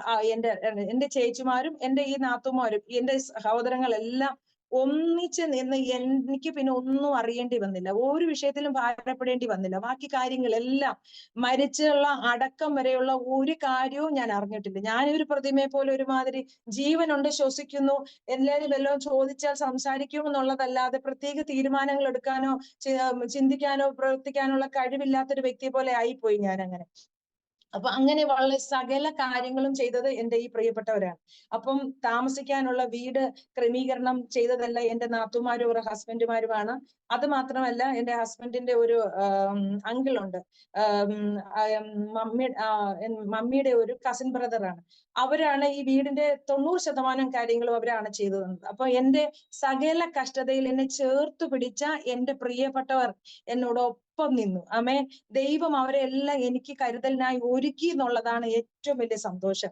അപ്പൊ അങ്ങനെയുള്ള ആ പ്രതിസന്ധിയിൽ എന്നെ കൂടെ നിന്ന് സഹായിച്ച ഇപ്പോഴും ഈ മീഡിയയുടെ മുമ്പിൽ ഞാൻ അവർക്ക് വേണ്ടി പ്രാർത്ഥിക്കാത്ത സമയങ്ങളില്ല, ദിവസങ്ങളില്ല, ഓർക്കാത്ത അവസരങ്ങളില്ല. എങ്കിൽ ഈ മീഡിയയുടെ മുമ്പിൽ വെച്ച് അവർക്ക് വേണ്ടി ഒരു പ്രാവശ്യം കൂടെ നന്ദി പറയാൻ അവസരം ഓർക്കുമ്പോൾ എനിക്ക് വളരെ സന്തോഷമുണ്ട്. ദൈവരെല്ലാം അനുഗ്രഹിക്കണമെന്ന് ഞാൻ ഏത് സമയം പറയും. കാരണം നമ്മുടെ കഷ്ടതയിൽ കൂടെ നിന്ന് നമ്മെ സഹായിക്കുന്നവര് ദൈവത്തിന്റെ ദൂതന്മാരെ പോലെയാണ് എനിക്ക് ആ സമയത്ത് അവരെ തോന്നിയത്. കാരണം അതുപോലെയുള്ള കൈത്താങ്ങലായിരുന്നു എനിക്ക് അവരിൽ നിന്ന് കിട്ടിയത്. അതുപോലെ എന്റെ കുഞ്ഞിന്റെ വിദ്യാഭ്യാസം, +2 കഴിഞ്ഞു, നല്ല മാർക്കോടെ അവൻ പാസ്സായി. അവൻ എഞ്ചിനീയറിങ്ങിന് പോകാനായിരുന്നു ആഗ്രഹം. അന്നേരവും ഞാനിങ്ങനെ അതുവരെ ഞാൻ പറഞ്ഞല്ലോ, ഹസ്ബൻഡ് വളരെ കെയറിങ് ആയിട്ടുള്ള ഒരു മനുഷ്യനാണ്. ഞാൻ കല്യാണം കഴിഞ്ഞത് 2000-ലാണ്. 2001 ഡ്രൈവിംഗ് ലൈസൻസ് എടുത്ത വ്യക്തിയാണ് ഞാൻ. പക്ഷെ എനിക്ക് ഓടിക്കാൻ ഇഷ്ടമില്ല. അപ്പം പലപ്പോഴും ആ സമയത്ത് ഹസ്ബൻഡിന് ഒരു കാർ ഉണ്ടായിരുന്നു. അതൊക്കെ കഴിഞ്ഞ് പിന്നെ ഞാൻ പറഞ്ഞില്ല, ബിഗ് സീറോ ആയ കാലം, ഹസ്ബൻഡ് മരിക്കുന്നതിന് ഒരു 2 വർഷം മുമ്പ് ഞങ്ങൾ വേറൊരു കാർ എടുത്തു. ലോൺ ആയിരുന്നു. അതിന്റെ 2.25 വർഷം മാത്രമേ അടച്ചിട്ടുള്ളൂ. ആ സമയങ്ങളൊക്കെ ഈ ഹസ്ബൻഡ് എന്നോട് പറയും, നീ കാർ ഓടിക്കാൻ പഠിക്കുക എന്ന് പറയുമ്പോൾ എനിക്ക് ഇഷ്ടമില്ല കാർ ഓടിക്കാൻ പഠിക്കുന്നത്. കാരണം എന്റെ ജീവിതത്തിൽ ഇങ്ങനെ ഒരു ലൈഫ് വരുമ്പോൾ ഞാൻ അറിയുന്നില്ലല്ലോ. എനിക്ക് ഹസ്ബൻഡിനോട് ഞാൻ ഒത്തിരി നന്നായിട്ട് വർത്താനം പറയും. പുള്ളി ഇച്ചിരി സൈലന്റ് ആണ്. അപ്പൊ ഞാൻ ഈ വർത്താനം പറയുന്ന പുള്ളി ഒത്തിരി എൻജോയ് ചെയ്യാറുണ്ട്. മറുപടി അധികം ഒന്നും കൊണ്ട് വരത്തില്ലെങ്കിലും ഇപ്പൊ ഈ യാത്ര ചെയ്യുന്ന സന്ദർഭങ്ങളിൽ എനിക്ക് അങ്ങനെ അതും ഇതൊക്കെ കണ്ടോണ്ടിരുന്ന പുള്ളിയോട് കമന്റ് പറഞ്ഞ് ഇങ്ങനെ പോകാനാണ് ഇഷ്ടം. അപ്പൊ കാർ ഓടിച്ചതൊന്നും പറ്റത്തില്ല. അപ്പം കാർ ഓടിച്ചു കഴിഞ്ഞാൽ പിന്നെ എപ്പോഴും കാർ ഓടിക്കേണ്ടി വരും. എനിക്ക് ഇങ്ങനെ വർത്താനം പറയാനൊന്നും പറ്റത്തില്ല. അതുകൊണ്ട് ഈ റിസ്ക് ഒന്നും എടുക്കാൻ എന്നെ കൊണ്ട് പറ്റത്തില്ല. ഇത് എന്റെ ജോലിയല്ല. പക്ഷെ ഞാൻ അതൊക്കെ ഒരുപാട് വില കൊടുത്ത് പാസ്റ്ററെ, ഞാൻ ഒരുപാട് ദൈവസന്നിധി കണ്ണുനീര് ഒഴിക്കേണ്ടി വന്നു. ഇപ്പോഴും പഠിച്ചില്ല കേട്ടോ. പഠിച്ചിട്ട് എനിക്ക് ഉപയോഗിക്കാൻ പറ്റിയിട്ടില്ല. അല്ല ഞാൻ പറഞ്ഞത്, അപ്പൊ ദൈവം ഓരോരോ അവസരങ്ങൾ തരുന്നത് നമ്മൾ നഷ്ടമാക്കിയാൽ നമ്മൾ ഒരുപാട് വില കൊടുക്കേണ്ടി വരും. അപ്പം എന്റെ ഹസ്ബൻഡ് ഒരുപാട് കെയർ ചെയ്യുന്ന മനുഷ്യനായിരുന്നു. അപ്പൊ ഈ റോഡ് ക്രോസ് ചെയ്യണമെങ്കിൽ പോലും നമ്മുടെ കൈ പിടിച്ചുകൊണ്ട് നമ്മളെ അങ്ങനെ സഹായിക്കുന്ന ഒരു വ്യക്തിയായിരുന്നു. അപ്പം എല്ലാ കാര്യത്തിനും ഒത്തിരി കെയറിങ് ആണെങ്കിൽ നമ്മൾ ഒത്തിരി ഇതായി പോകും. ഞാൻ ചിലപ്പോൾ എല്ലാവരോടും ഇങ്ങനെ പറയണം, നമ്മൾ ഒത്തിരി ഇങ്ങനെ ഡിപ്പെൻഡന്റ് ആകരുത്. നമ്മൾ ഇച്ചിരി ഇതായിട്ട് നിൽക്കണം. ഒരാളെ മാത്രം നമ്മൾ ഇങ്ങനെ ട്രസ്റ്റ് ചെയ്ത് ജീവിക്കാനിടയാ. കാരണം അതിനുശേഷം ഞാൻ ഒരുപാട് വില കൊടുക്കേണ്ടി വന്നു, അങ്ങനെ ഒത്തിരി കെയറിങ് ആയതിന്റെ പേരിൽ. എന്ന് പറഞ്ഞ ഭാര്യമാരെ കെയർ ചെയ്യേണ്ടെന്നല്ല ഞാൻ പറഞ്ഞത്. നല്ല കെയർ ചെയ്യുന്ന ഭർത്താക്കന്മാരെ നമ്മൾ ഒത്തിരി ചൂഷണം ചെയ്യരുത്. ഹല്ലേലൂയ. നമ്മൾ ഒത്തിരി ഇച്ചിരൂടെ നമ്മള് സ്വയം പര്യാപ്തത നാം തന്നെ നേടിയെടുക്കേണ്ടതുണ്ട്. അല്ലെങ്കിൽ നമ്മൾ ഒത്തിരി വില കൊടുക്കേണ്ടി വരും. അമ്മേ, അതുകൊണ്ട് തന്നെ ഞാൻ ഇതൊന്നും ചെയ്യാതിരുന്നത് കൊണ്ട് ഒരുപാട് പ്രയാസപ്പെടേണ്ടി വന്നു. പക്ഷേ അവിടെ എല്ലാം കൃപ, ദൈവത്തിന്റെ സാന്നിധ്യവും ദൈവത്തിന്റെ സമാധാനം കൂടി ദൈവം നടത്തി. ഇപ്പൊ മോൻ എഞ്ചിനീയറിംഗ് എൻട്രൻസ് എക്സാം പാസ്സായി, അവൻ എഞ്ചിനീയറിംഗ് കിട്ടി. ആ അഡ്മിഷൻ എടുക്കാൻ പോകുന്ന ഒരു പോക്ക് എന്നെ വല്ലാത്തൊരു പ്രയാസമായിരുന്നു. കാരണം ഞാൻ അതുവരെ തന്നെ അങ്ങനെ പോകേണ്ടി വന്നിട്ടില്ല. എവിടെ ചെന്ന് ഇറങ്ങണം, എങ്ങനെ സംസാരിക്കണം എന്നൊന്നും അറിയാതെ ആ ബസ്സിലിരുന്ന് ഞാൻ കരഞ്ഞ അവസ്ഥ എന്ന് പറഞ്ഞാൽ, അറിയാതെ കരയണ്ട എന്ന് വിചാരിക്കുമ്പോഴും നമ്മുടെ കണ്ണങ്ങ് നിറഞ്ഞു പോവുക. കണ്ണ് തുടച്ച് അവസാനം ഞാൻ ഇതിനു വേണ്ടി പ്രാർത്ഥിച്ചു, കർത്താവേ എന്റെ കരച്ചിലും നിർത്താൻ എനിക്ക് കൃപ തരണേ. കാരണം എങ്ങനെ ഒരു മാനേജ്മെന്റ് അവിടെ പോയി അവരോട് സംസാരിക്കും, എന്ത് പറയുന്നൊന്നും എനിക്ക് അറിയത്തില്ലല്ലോ എന്ന് ഓർത്താണ്. പക്ഷേ നമുക്ക് മുമ്പായി ദൂതനെ അയക്കും എന്ന് പറഞ്ഞ പോലെ ഓരോ സന്ദർഭങ്ങളിലും നമുക്ക് വേണ്ടി ഇറങ്ങി വരുന്ന ദൈവത്തിന്റെ കൃപയും ദൈവത്തിന്റെ സാന്നിധ്യവും അവിടെ എല്ലാം അനുഭവിക്കാൻ ഇടയായി തീർന്നു. ഫീസ് എന്റെ മോന് ഒരുമാതിരി നല്ല മാർക്കുള്ളത് കൊണ്ട് സ്കോളർഷിപ്പ് 25,000 രൂപ കിട്ടുവാനിടയായി തീർന്നു. അങ്ങനെ അവന്റെ 4 വർഷത്തെ വിദ്യാഭ്യാസത്തിന് ഞാൻ ഒന്നും അറിയേണ്ടി വന്നില്ല. എല്ലാം ദൈവം മുന്നമേ കരുതി സകലതും ദൈവത്തിന്റെ കരുതൽ അനുഭവിക്കാൻ ഇടയായി തീർന്നു. അങ്ങനെ മുന്നോട്ട് പോയി. ഞാൻ പറഞ്ഞല്ലോ, പിന്നെ കർത്താവിന്റെ വേല ചെയ്യാൻ എങ്ങനെ ഒറ്റയ്ക്കായി പോയില്ലേ. അപ്പൊ ഞാൻ ചിന്തിച്ചു, ഇനി പാലിയേറ്റീവ് കെയർ പഠിച്ചാൽ അത് ദൈവവേലയാണല്ലോ. നമ്മൾ കഷ്ടമായിരിക്കുന്നവരോടത്ത് പോയി അവരെ ആശ്വസിപ്പിക്കുക, അവർക്ക് സമാധാനത്തോടെ സംസാരിക്കുക, അതൊരു ദൈവവേലയല്ലേ എന്ന് വിചാരിച്ച് ഞാൻ പാലിയേറ്റീവ് കെയറിന്റെ കോഴ്സ് പഠിച്ചു. ആലപ്പുഴ മെഡിക്കൽ കോളേജിൽ പോയി കോഴ്സ് കംപ്ലീറ്റ് ചെയ്തു. ഒരു 5 വർഷത്തോളം ഒരു മിനിസ്ട്രിയുമായി ബന്ധപ്പെട്ട് ഞാൻ ഇങ്ങനെ പോയി പേഷ്യൻസിനെ കാണുകയൊക്കെ ചെയ്യുവാനിടയായി തീർന്നു. പക്ഷെ അതിൽ ഞാൻ സാറ്റിസ്ഫൈഡ് അല്ല.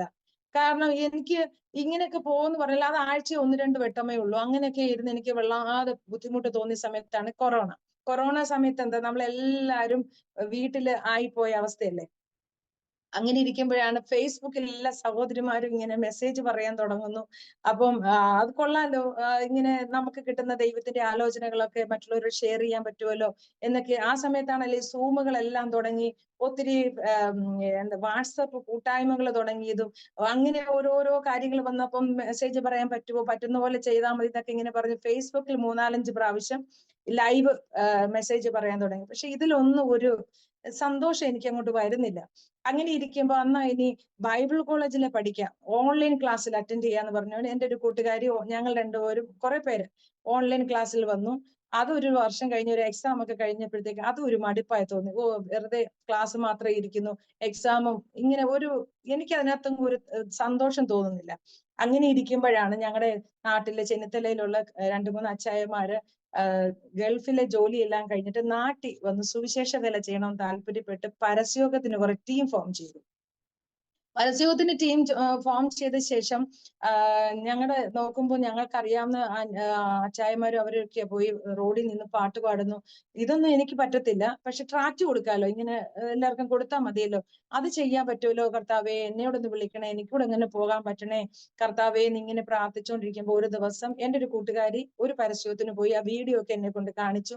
അപ്പൊ ഞാൻ ദൈവമേ എനിക്കൂടെ അവസരം കിട്ടണേ എന്നിങ്ങനെ പ്രാർത്ഥിച്ചുകൊണ്ടിരുന്നപ്പം ആ അച്ചായ ഞങ്ങളുടെ അടുത്ത ഒരു അച്ചായനാണ്. അത് എന്റെ ഹസ്ബൻഡുമായിട്ട് ക്ലോസ് ആയിട്ടുള്ള ഒരു അച്ചായനാണ്. സൗദിയിലായതുകൊണ്ട് എനിക്ക് പേഴ്സണലായിട്ട് അറിയത്തില്ലെന്നേ ഉള്ളൂ. ഞങ്ങളൊരു കൂട്ടായ്മ വെച്ച് കാണാനിടയായി തീർന്നു. അപ്പൊ ലവ്ലി ഞാൻ കാര്യങ്ങളൊക്കെ അറിഞ്ഞായിരുന്നു, ഇപ്പൊ എന്ത് ചെയ്യുന്നു? അന്നേരം പറഞ്ഞു അച്ചായൻ പറഞ്ഞു ഞാൻ ഇതുപോലെ പരസ്യങ്ങളൊക്കെ ലവ്ലി ചെയ്തു. ഞാൻ പറഞ്ഞു അച്ഛൻ ഞാനിവിടെ വരട്ടെ എന്ന് പറഞ്ഞു. നാളെ പോരെ എന്ന് പറഞ്ഞു. അങ്ങനെ 2021 കൊറോണയൊക്കെ കഴിഞ്ഞിട്ട് 2021 ആ സമയങ്ങളായപ്പോഴാണ് എൻ്റെ ഒരു കൂട്ടുകാരി ഒരു പരസ്യത്തിന് പോയി. അപ്പൊ ഞങ്ങളുടെ ഒരു അച്ചാനെ ഞാനൊരു കൂട്ടായ്മ വെച്ച് കാണുവാനിടയായി തീർന്നു. അദ്ദേഹമാണ് ഒരു ടീം ഫോം ചെയ്തിട്ട് ഒരു കർമ്മേൽ ഗോസ്പൽ മിനിസ്ട്രി അങ്ങനെയായിരുന്നു എൻ്റെ പേര്. അദ്ദേഹം പരസ്യോഗം നടത്താൻ തുടങ്ങി. അദ്ദേഹത്തെ പറ്റി കേട്ടു. എന്റെ ഹസ്ബൻഡുമായിട്ട് വളരെ ക്ലോസ് ആയിരുന്നു അദ്ദേഹം. പക്ഷെ ഞാൻ ആ പുള്ളിയെ വ്യക്തിപരമായിട്ട് കണ്ടിട്ടില്ല. എന്നെ അറിയാം, പക്ഷെ ഞങ്ങൾ ഫേസ് ടു ഫേസ് കണ്ടിട്ടില്ല, സംസാരിച്ചിട്ടുമില്ല. അവരൊരു മീറ്റിംഗ് വെച്ച് കാണുമ്പോഴാണ് ലവ്ലി കാര്യങ്ങളൊക്കെ ഞാൻ അറിഞ്ഞു എന്ന് പറഞ്ഞപ്പോഴാച്ചാ എനിക്ക് പരസ്യത്തിന് വരാൻ താല്പര്യം ഉണ്ടെന്ന് പറഞ്ഞപ്പോ അയ്യോ വരണം, എന്നെന്താ നാളെ വരാൻ പറഞ്ഞു. അങ്ങനെ 2021 ആ ജനുവരി ആ സമയങ്ങളാന്ന് തോന്നുന്നു, ഡേറ്റ് കൃത്യമായിട്ട് ഞാൻ ഓർക്കുന്നില്ല. അപ്പൊ അദ്ദേഹത്തിന്റെ കൂടെ പരസ്യത്തിന് ഞങ്ങൾ ടീമായിട്ട് അന്നൊരു 10-15 പേരോളം ഉണ്ട്, 3 കാറോളം ഉണ്ട്. അപ്പൊ ഒരു ജംഗ്ഷനിൽ ചെല്ലുക, ഒരാൾ പാട്ട് പാടുക, ഒരാൾ മെസ്സേജ് പറയുക, ബാക്കിയുള്ളവരെല്ലാം ട്രാക്ട് കാണുന്നവരോട് വീടുകളൊക്കെ കയറി ട്രാക്ട് കൊടുക്കുക. അങ്ങനെ ഇതൊന്നും എനിക്ക് പരിചയമില്ല. ഞാൻ ഈ പോകുന്നവരുടെ കൂട്ടത്തില് പോകും, അന്നേരം അവിടെ കൂടെ അങ്ങനെ നിൽക്കും, അത്രേ ഉള്ളൂ. 2-3 ആഴ്ച കഴിഞ്ഞപ്പം ഞാൻ അച്ഛനോട് പറഞ്ഞു അച്ഛൻ ഞാനൊരു പാട്ട് പാടിക്കോട്ടെ എന്ന് ചോദിച്ചു. ആരെന്താ പാട്ട് പാടാൻ പറഞ്ഞു. പാട്ട് പാടിയപ്പം കുഴപ്പമില്ല, വിറയിലൊന്നും ഇല്ലാതെ വലിയ കുഴപ്പമില്ലാതെ പാട്ടൊക്കെ പാടി. അപ്പൊ എനിക്ക് പിന്നെ എല്ലാ ആഴ്ചയിലും പാടാൻ ഒരു അവസരമൊക്കെ കിട്ടി തുടങ്ങി. പക്ഷേ ആ സമയത്ത് എൻ്റെ ഈ കൂട്ടുകാരി ഞങ്ങളോടൊപ്പം ഉണ്ടല്ലോ, പുള്ളിക്കാരിക്ക് ദൈവം ഒരു ആലോചന കൊടുത്തു. സഹോദരിമാർക്ക് പ്രസംഗിക്കാൻ അങ്ങ് ഒരു അവസരം ഇല്ലല്ലോ, പോകുമ്പോ ഈ പാസ്റ്റർമാരല്ലേ പ്രസംഗിക്കുന്നത്. അപ്പൊ ഈ സഹോദരിമാർക്കും പ്രസംഗിക്കാനൊക്കെ ഒരു അവസരം കിട്ടണമല്ലോ എന്ന് ഓർത്ത് പുള്ളിക്കാരിക്ക് ദൈവസേന ഇങ്ങനെ പ്രാർത്ഥിക്കാൻ തുടങ്ങിയപ്പോ ദൈവം ഒരു പേരും കൊടുത്തു, ടീമിന് ഗിൽഗാൽ എന്നുള്ള ടീം പേര് കൊടുത്തു. അപ്പൊ സഹോദരി എന്നോട് പറഞ്ഞു ലവ്ലി നമുക്ക് ഒരു ടീം അങ്ങ് ആക്കിയാലോ, ഒരു ബോക്സ് ഒക്കെ വാങ്ങിച്ച്. അപ്പൊ ഒരു ദൈവദാസൻ ഞങ്ങളെ ഇതുപോലെ വണ്ടിയിൽ കൊണ്ടുപോയി ജംഗ്ഷൻ കൊണ്ടുപോകാം എന്നൊക്കെ ഏറ്റു. ഞങ്ങൾ 5 പേര് സഹോദരിമാരും ആ ദൈവദാസനും കൂടി ഒരു പരസ്യയോഗം അങ്ങ് തുടങ്ങി. ഒരാഴ്ച അന്ന് പ്രസംഗിക്കാൻ പോയിട്ട് എന്റെ അടുത്ത് മൈക്ക് പിടിക്കാൻ തന്നെ എനിക്ക് വിറയില്ല. പ്രസംഗം എന്ന് പറയുന്ന കാര്യം എനിക്ക് ചിന്തിക്കാൻ പോലും പറ്റത്തില്ല. ഇതൊന്നും എന്നെ കൊണ്ട് പറ്റുന്ന കാര്യമില്ല. പാട്ട് പാടാം, ട്രാക്ട് കൊടുക്കാം, ഇതിനാണ് ഞാൻ പോകുന്നത്. പക്ഷെ അങ്ങനെ ഇരിക്കെ പോയപ്പോ ഞങ്ങളുടെ സഹോദരിമാരൊക്കെ നല്ല ശക്തമായിട്ട് പ്രസംഗിക്കുന്നു. ഞാനല്ല കേട്ടോ, എന്റെ കൂടെ ഉള്ള ദൈവദാസിമാരൊക്കെ ശക്തമായിട്ട് പ്രസംഗിക്കുന്നു. അപ്പൊ എനിക്ക് തോന്നി ഒരു ഇച്ചിരിയെങ്കിലും വചനമെങ്കിലും 4-5 വാക്യമെങ്കിലും ഒന്ന് പറഞ്ഞാൽ കൊള്ളാം എന്നോർത്ത് ഞാൻ ഈ വാക്യങ്ങളെല്ലാം എഴുതി പേപ്പറിൽ അങ്ങ് വെക്കും. നാളെയാണ് പോകുന്നതെങ്കിൽ തലേന്നിരുന്ന് മൊത്തം അങ്ങ് കാണാതെ പഠിക്കും. പഠിച്ചിട്ട് അത് പറയാന്ന്. പക്ഷെ പഠിച്ചത് നമുക്ക് പ്രസംഗിക്കാൻ പറ്റത്തില്ല പാസ്റ്ററെ, അതൊക്കെ നമുക്ക് ഫ്ലോപ്പ് ആയി പോകും. ആകെ ഒരു പെപ്രോളം അങ്ങ് കയറും, പഠിച്ചത് എന്തോന്ന് പോലും അറിയത്തില്ല. പക്ഷേ ദൈവ സാന്നിധ്യം നമ്മളുണ്ടെങ്കിൽ നമുക്ക് മൈക്ക് തുറക്കുമ്പോൾ തന്നെ കർത്താവ് പറയുന്നില്ല എന്റെ വായ വിസ്താരത്തിൽ തുറക്കുക അതിനെ നിറയ്ക്കാവും എന്ന് പറഞ്ഞ പോലെ കർത്താവിന്റെ സാന്നിധ്യം ഉണ്ടെങ്കിൽ മാത്രമേ ഇതൊക്കെ നമുക്ക് സാധിക്കത്തുള്ളൂ. ഞാൻ എപ്പോഴും അമ്മേ ഞാൻ ഈ വാക്യം പറയാൻ പോവുക, എനിക്ക് വേണ്ടി പ്രാർത്ഥിക്കണമെന്ന് ഞാൻ അമ്മയോട് വിളിച്ചു പറയും. അമ്മ ഈവൻ മീൻ വെട്ടുകയാണെങ്കിൽ എന്തെങ്കിലും ജോലിയാണെങ്കിൽ അമ്മ അത് ഇട്ടിട്ട് ഈ കൈ കഴുകുക, ഇപ്പം തന്നെ എനിക്ക് വേണ്ടി പ്രാർത്ഥിച്ചോ, ഞാൻ പ്രസംഗിച്ച് കഴിയുമ്പോൾ നിർത്തിയെന്ന് പറഞ്ഞ് അമ്മ വിളിക്കാതെ അമ്മ അവിടെ എഴുന്നേക്കരുതെന്ന് പറയും. അമ്മ അത് സമ്മതിക്കും. അപ്പൊ അങ്ങനെ 5 മിനിറ്റ് പ്രസംഗിക്കാൻ തുടങ്ങി. ആദ്യമൊക്കെ ആകെ വെപ്രാളം കയറി എല്ലാം കയ്യിൽ നിന്ന് വിട്ടുപോയി. അന്നൊന്നും ഇതൊന്നും ലൈവും കൊടുക്കത്തില്ല, നമ്മൾ ടീമിലെ ഈ ഗ്രൂപ്പിലൊന്നും ഇടത്തില്ല, ഈ വീഡിയോസ് ഒന്നും ഇടത്തില്ല. അതുകൊണ്ട് പ്രസംഗിച്ച് അന്നേരം കേട്ട അവരും മറന്നു, നമ്മളും അങ്ങ് മറന്നു പോവുക. പക്ഷെ ഇപ്പൊ അങ്ങനെ ലൈവും വീഡിയോസ് ഒക്കെ മിനിറ്റിന് ഇങ്ങനെ ഓരോ ഗ്രൂപ്പിലും വന്നുകൊണ്ടിരിക്കും. അങ്ങനെ ഇരിക്കെ ഏകദേശം ഒരാഴ്ച ഇപ്പൊ 5 ടീമിന്റെ കൂടെ പോയി 5 ദിവസം പ്രവർത്തിക്കാൻ സ്വർഗത്തിലെ ദൈവം സഹായിക്കുന്നു. അമ്മേ വലിയ പ്രാസംഗികയൊന്നും ഞാൻ ആയിട്ടില്ല. പക്ഷെ ഇപ്പോൾ എന്റെ ഏറ്റവും വലിയ സന്തോഷം എന്ന് പറയുന്നത് തെരുവിൽ നിന്ന് യേശുവാണ് രക്ഷകൻ എന്ന് പറയാനാണ് എനിക്ക് ഏറ്റവും ഇഷ്ടം. ഏത് പ്ലാറ്റ്ഫോമിനേക്കാളും ഇപ്പം ഒരു മീറ്റിങ്ങുകൾക്കൊക്കെ വിളിച്ച ചെറിയ ചെറിയ മീറ്റിങ്ങുകൾക്കൊക്കെ പോയി നമ്മൾ മെസ്സേജ് പറയും. പക്ഷെ അതിനേക്കാളൊക്കെ ഉപരിയായി ഞാൻ സന്തോഷം അനുഭവിക്കുന്നത് തെരുവിൽ നിന്ന്, ഒരു ജംഗ്ഷനിൽ നിന്ന് യേശുവാണ് രക്ഷകൻ, മറ്റൊരുത്തനിലും രക്ഷയില്ല, നാം രക്ഷിക്കപ്പെടുവാൻ ആകാശത്തിന് കീഴെ മനുഷ്യരുടെ ഇടയിൽ നൽകപ്പെട്ട ഒരേ ഒരു നാമം, അത് യേശു എന്ന നാമമാണ് എന്ന് പറയുന്നതിനായിട്ടാണ് ഞാൻ അഭിമാനിക്കുന്നത്. ഇപ്പോൾ ഉള്ളത് സുവിശേഷം പറയുന്നതിൽ എനിക്ക് ലജ്ജയില്ല. ഇതാണ് ഇപ്പോൾ എൻ്റെ ഏറ്റവും വലിയ സന്തോഷം. സത്യം പറഞ്ഞാൽ ഒരു ദിവസം പോകാതിരിക്കുമ്പോൾ എന്റെ വീട്ടിൽ പ്രത്യേകിച്ച് കാര്യങ്ങളൊന്നും നടക്കത്തുമില്ല. അങ്ങനെ ഇങ്ങനെയൊക്കെ സമയം പോകുന്നതല്ലാതെ വലിയ ബെനിഫിറ്റ് ഒന്നും എനിക്ക് തോന്നാറില്ല. പോകുന്ന ദിവസം എന്റെ വീട്ടിലെ കാര്യം കൃത്യമായി നടക്കും, എന്റെ പ്രാർത്ഥനയും നന്നായിട്ട് നടക്കും, എന്റെ കർത്താവിന് വേലയും നന്നായിട്ട് നടക്കും. അതുകൊണ്ട് ആഴ്ച 7 ദിവസം ഉള്ളതിൽ 5 ദിവസം മിക്കവാറും നടക്കാറുണ്ട്, 4 ദിവസം എല്ലാ ആഴ്ചയിലും പോകാറുണ്ട്. അങ്ങനെയാണ് ഇപ്പോൾ ഞാൻ മുന്നോട്ട് പോകുന്നത്. അതിലാണ് ഞാൻ ആനന്ദം കണ്ടെത്തുന്നത്, അതിലാണ് സമാധാനം കണ്ടെത്തുന്നത്.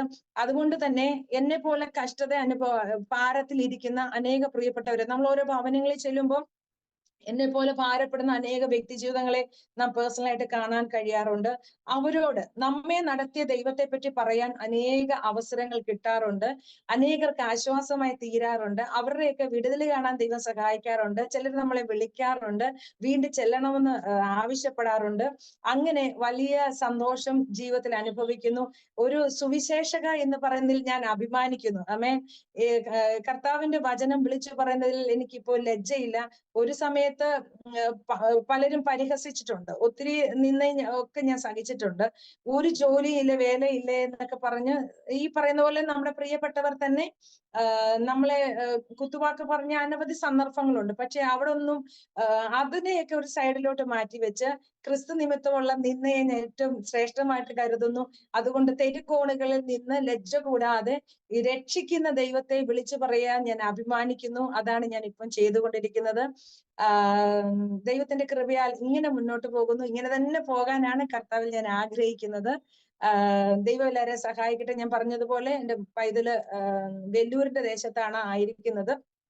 പക്ഷെ അവനിപ്പം ഈ ആഴ്ച ഒരു ലീവ് എടുത്ത് നാട്ടിൽ വന്നിട്ടുണ്ട്. നാട്ടിൽ വന്നത് ബുധനാഴ്ച രാവിലെ വന്നിട്ട് വ്യാഴാഴ്ച അവരൊരു മിഷൻ ട്രിപ്പിന് പോയിരിക്കുവാണ്.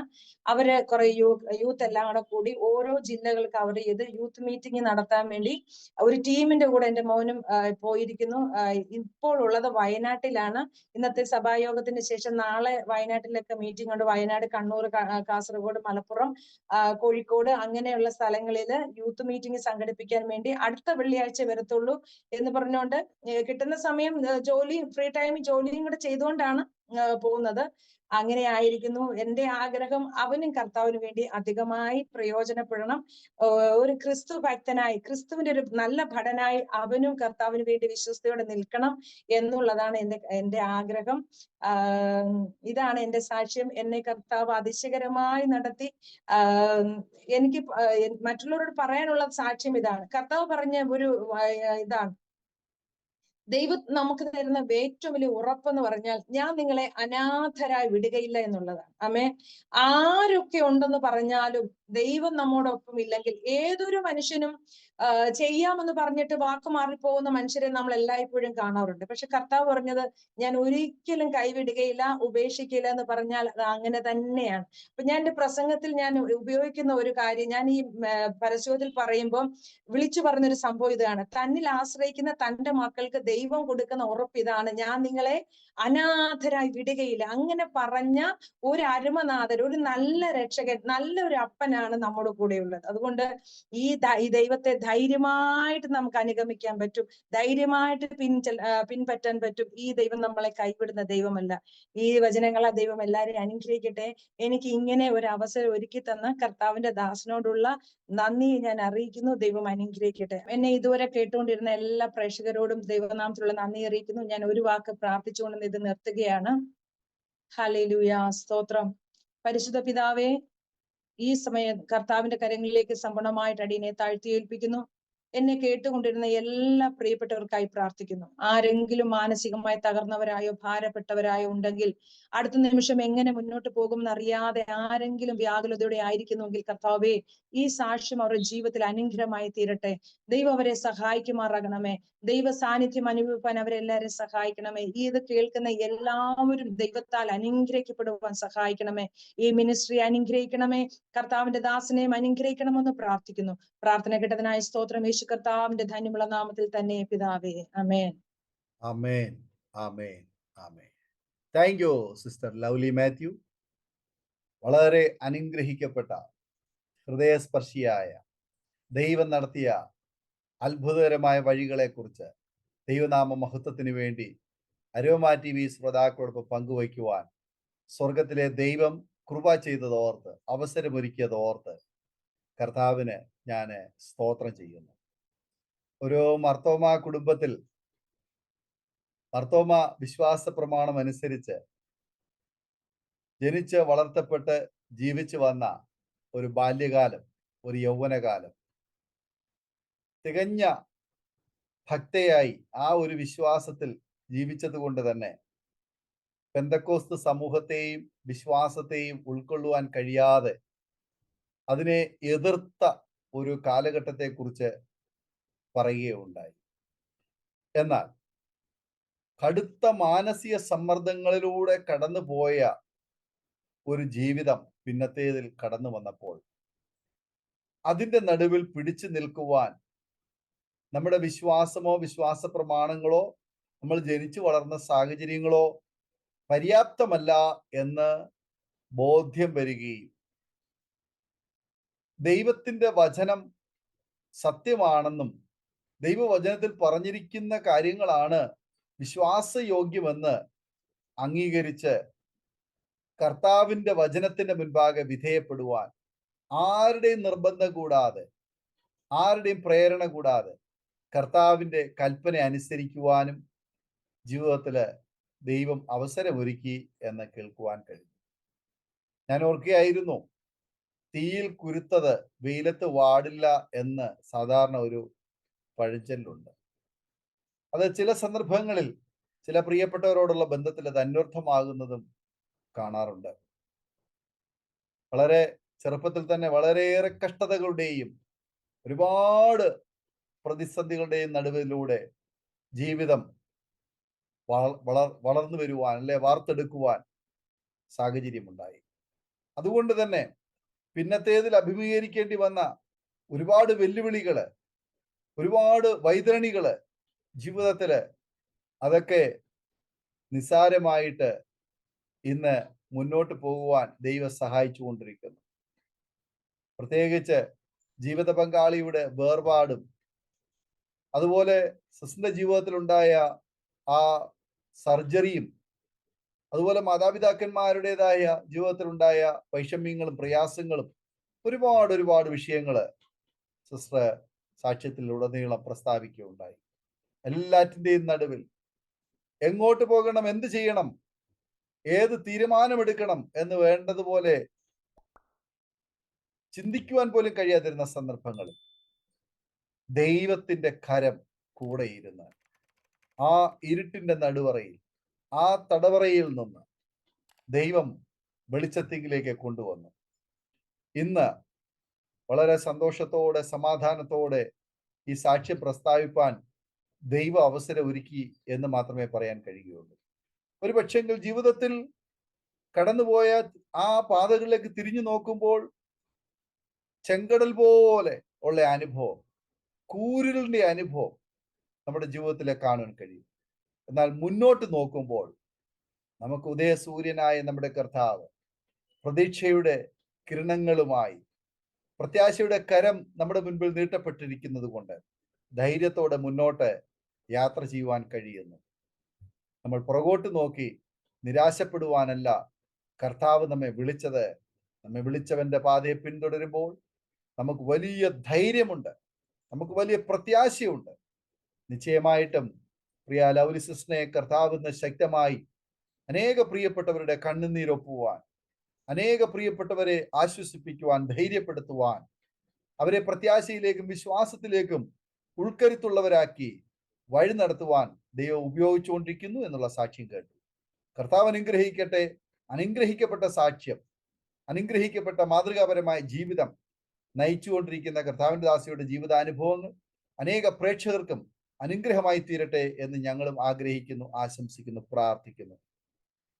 വിലപ്പെട്ട സമയം വേർതിരിച്ച് ഈ വിലയേറിയ സാക്ഷ്യം പ്രസ്താവിച്ചതിന് ഞങ്ങളുടേതായ ഹൃദയം നിറഞ്ഞതായ നന്ദി, സ്നേഹവും കടപ്പാടും അറിയിക്കുന്നു.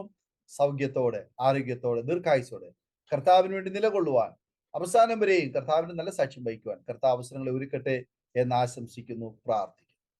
പ്രേക്ഷകരെ, ഈ സാക്ഷ്യം നിങ്ങൾക്കും ഒരാശ്വാസവും അനുഗ്രഹവും ഉൾക്കരുത്തും ആയി തീർന്നു എന്ന് ഞങ്ങൾ വിശ്വസിക്കുകയാണ്. സമാന ജീവിതാനുഭവങ്ങളിലൂടെ കടന്നു പോകുന്ന പ്രിയപ്പെട്ടവർക്ക് നിങ്ങൾ ഷെയർ ചെയ്ത് കൊടുക്കണം. അവർക്ക് ഒരാശ്വാസമായി, ഒരു ബലമായി ഈ സാക്ഷ്യം പരിണമിക്കും എന്ന് ഞാൻ പൂർണ്ണമായി വിശ്വസിക്കുന്നു. തീർച്ചയായിട്ടും നിങ്ങളുടെ വലിയൊരു അഭിപ്രായങ്ങളും നിർദ്ദേശങ്ങളും കമന്റ് ബോക്സിൽ രേഖപ്പെടുത്താൻ മറക്കരുത്. ഒരു പ്രാർത്ഥനാ വിഷയമുണ്ട്, ഞങ്ങളുമായി പങ്കുവയ്ക്കാൻ നിങ്ങൾ ആഗ്രഹിക്കുന്നുവെങ്കിൽ സ്ക്രീനിൽ കാണുന്ന വാട്സപ്പ് നമ്പറിൽ ഞങ്ങളെ അറിയിച്ചാൽ ഞങ്ങൾ നിങ്ങൾക്ക് വേണ്ടി പ്രാർത്ഥിക്കുന്നു. സാക്ഷ്യം പറഞ്ഞ പ്രിയപ്പെട്ടവരോടൊപ്പം എല്ലാ തിങ്കളാഴ്ചയും രാത്രി 8:30 മണി മുതൽ ഓൺലൈനിലൂടെ നടക്കുന്ന പ്രാർത്ഥനാ കൂട്ടായ്മയിലും നിങ്ങൾക്ക് പങ്കെടുക്കാവുന്നതാണ്. അടുത്ത അനുഗ്രഹിക്കപ്പെട്ട സാക്ഷ്യവും വചനചിന്തയുമായി നാം വീണ്ടും കൂടി കാണുമ്പോഴേയും എല്ലാ പ്രിയപ്പെട്ടവർക്കും good bye. God bless you all. Amen. aromamary.com നല്ലൊരു വരനെ കണ്ടു. നമുക്കൊന്ന് നോക്കിയാലോ?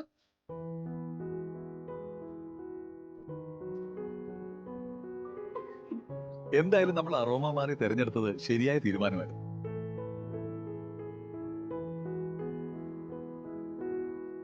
aromamary.com വെബ്സൈറ്റ് ആൻഡ് മൊബൈൽ ആപ്ലിക്കേഷനിലൂടെ ജീവിത പങ്കാളിയെ കണ്ടെത്തും. രജിസ്ട്രേഷൻ തികച്ചും സൗജന്യം.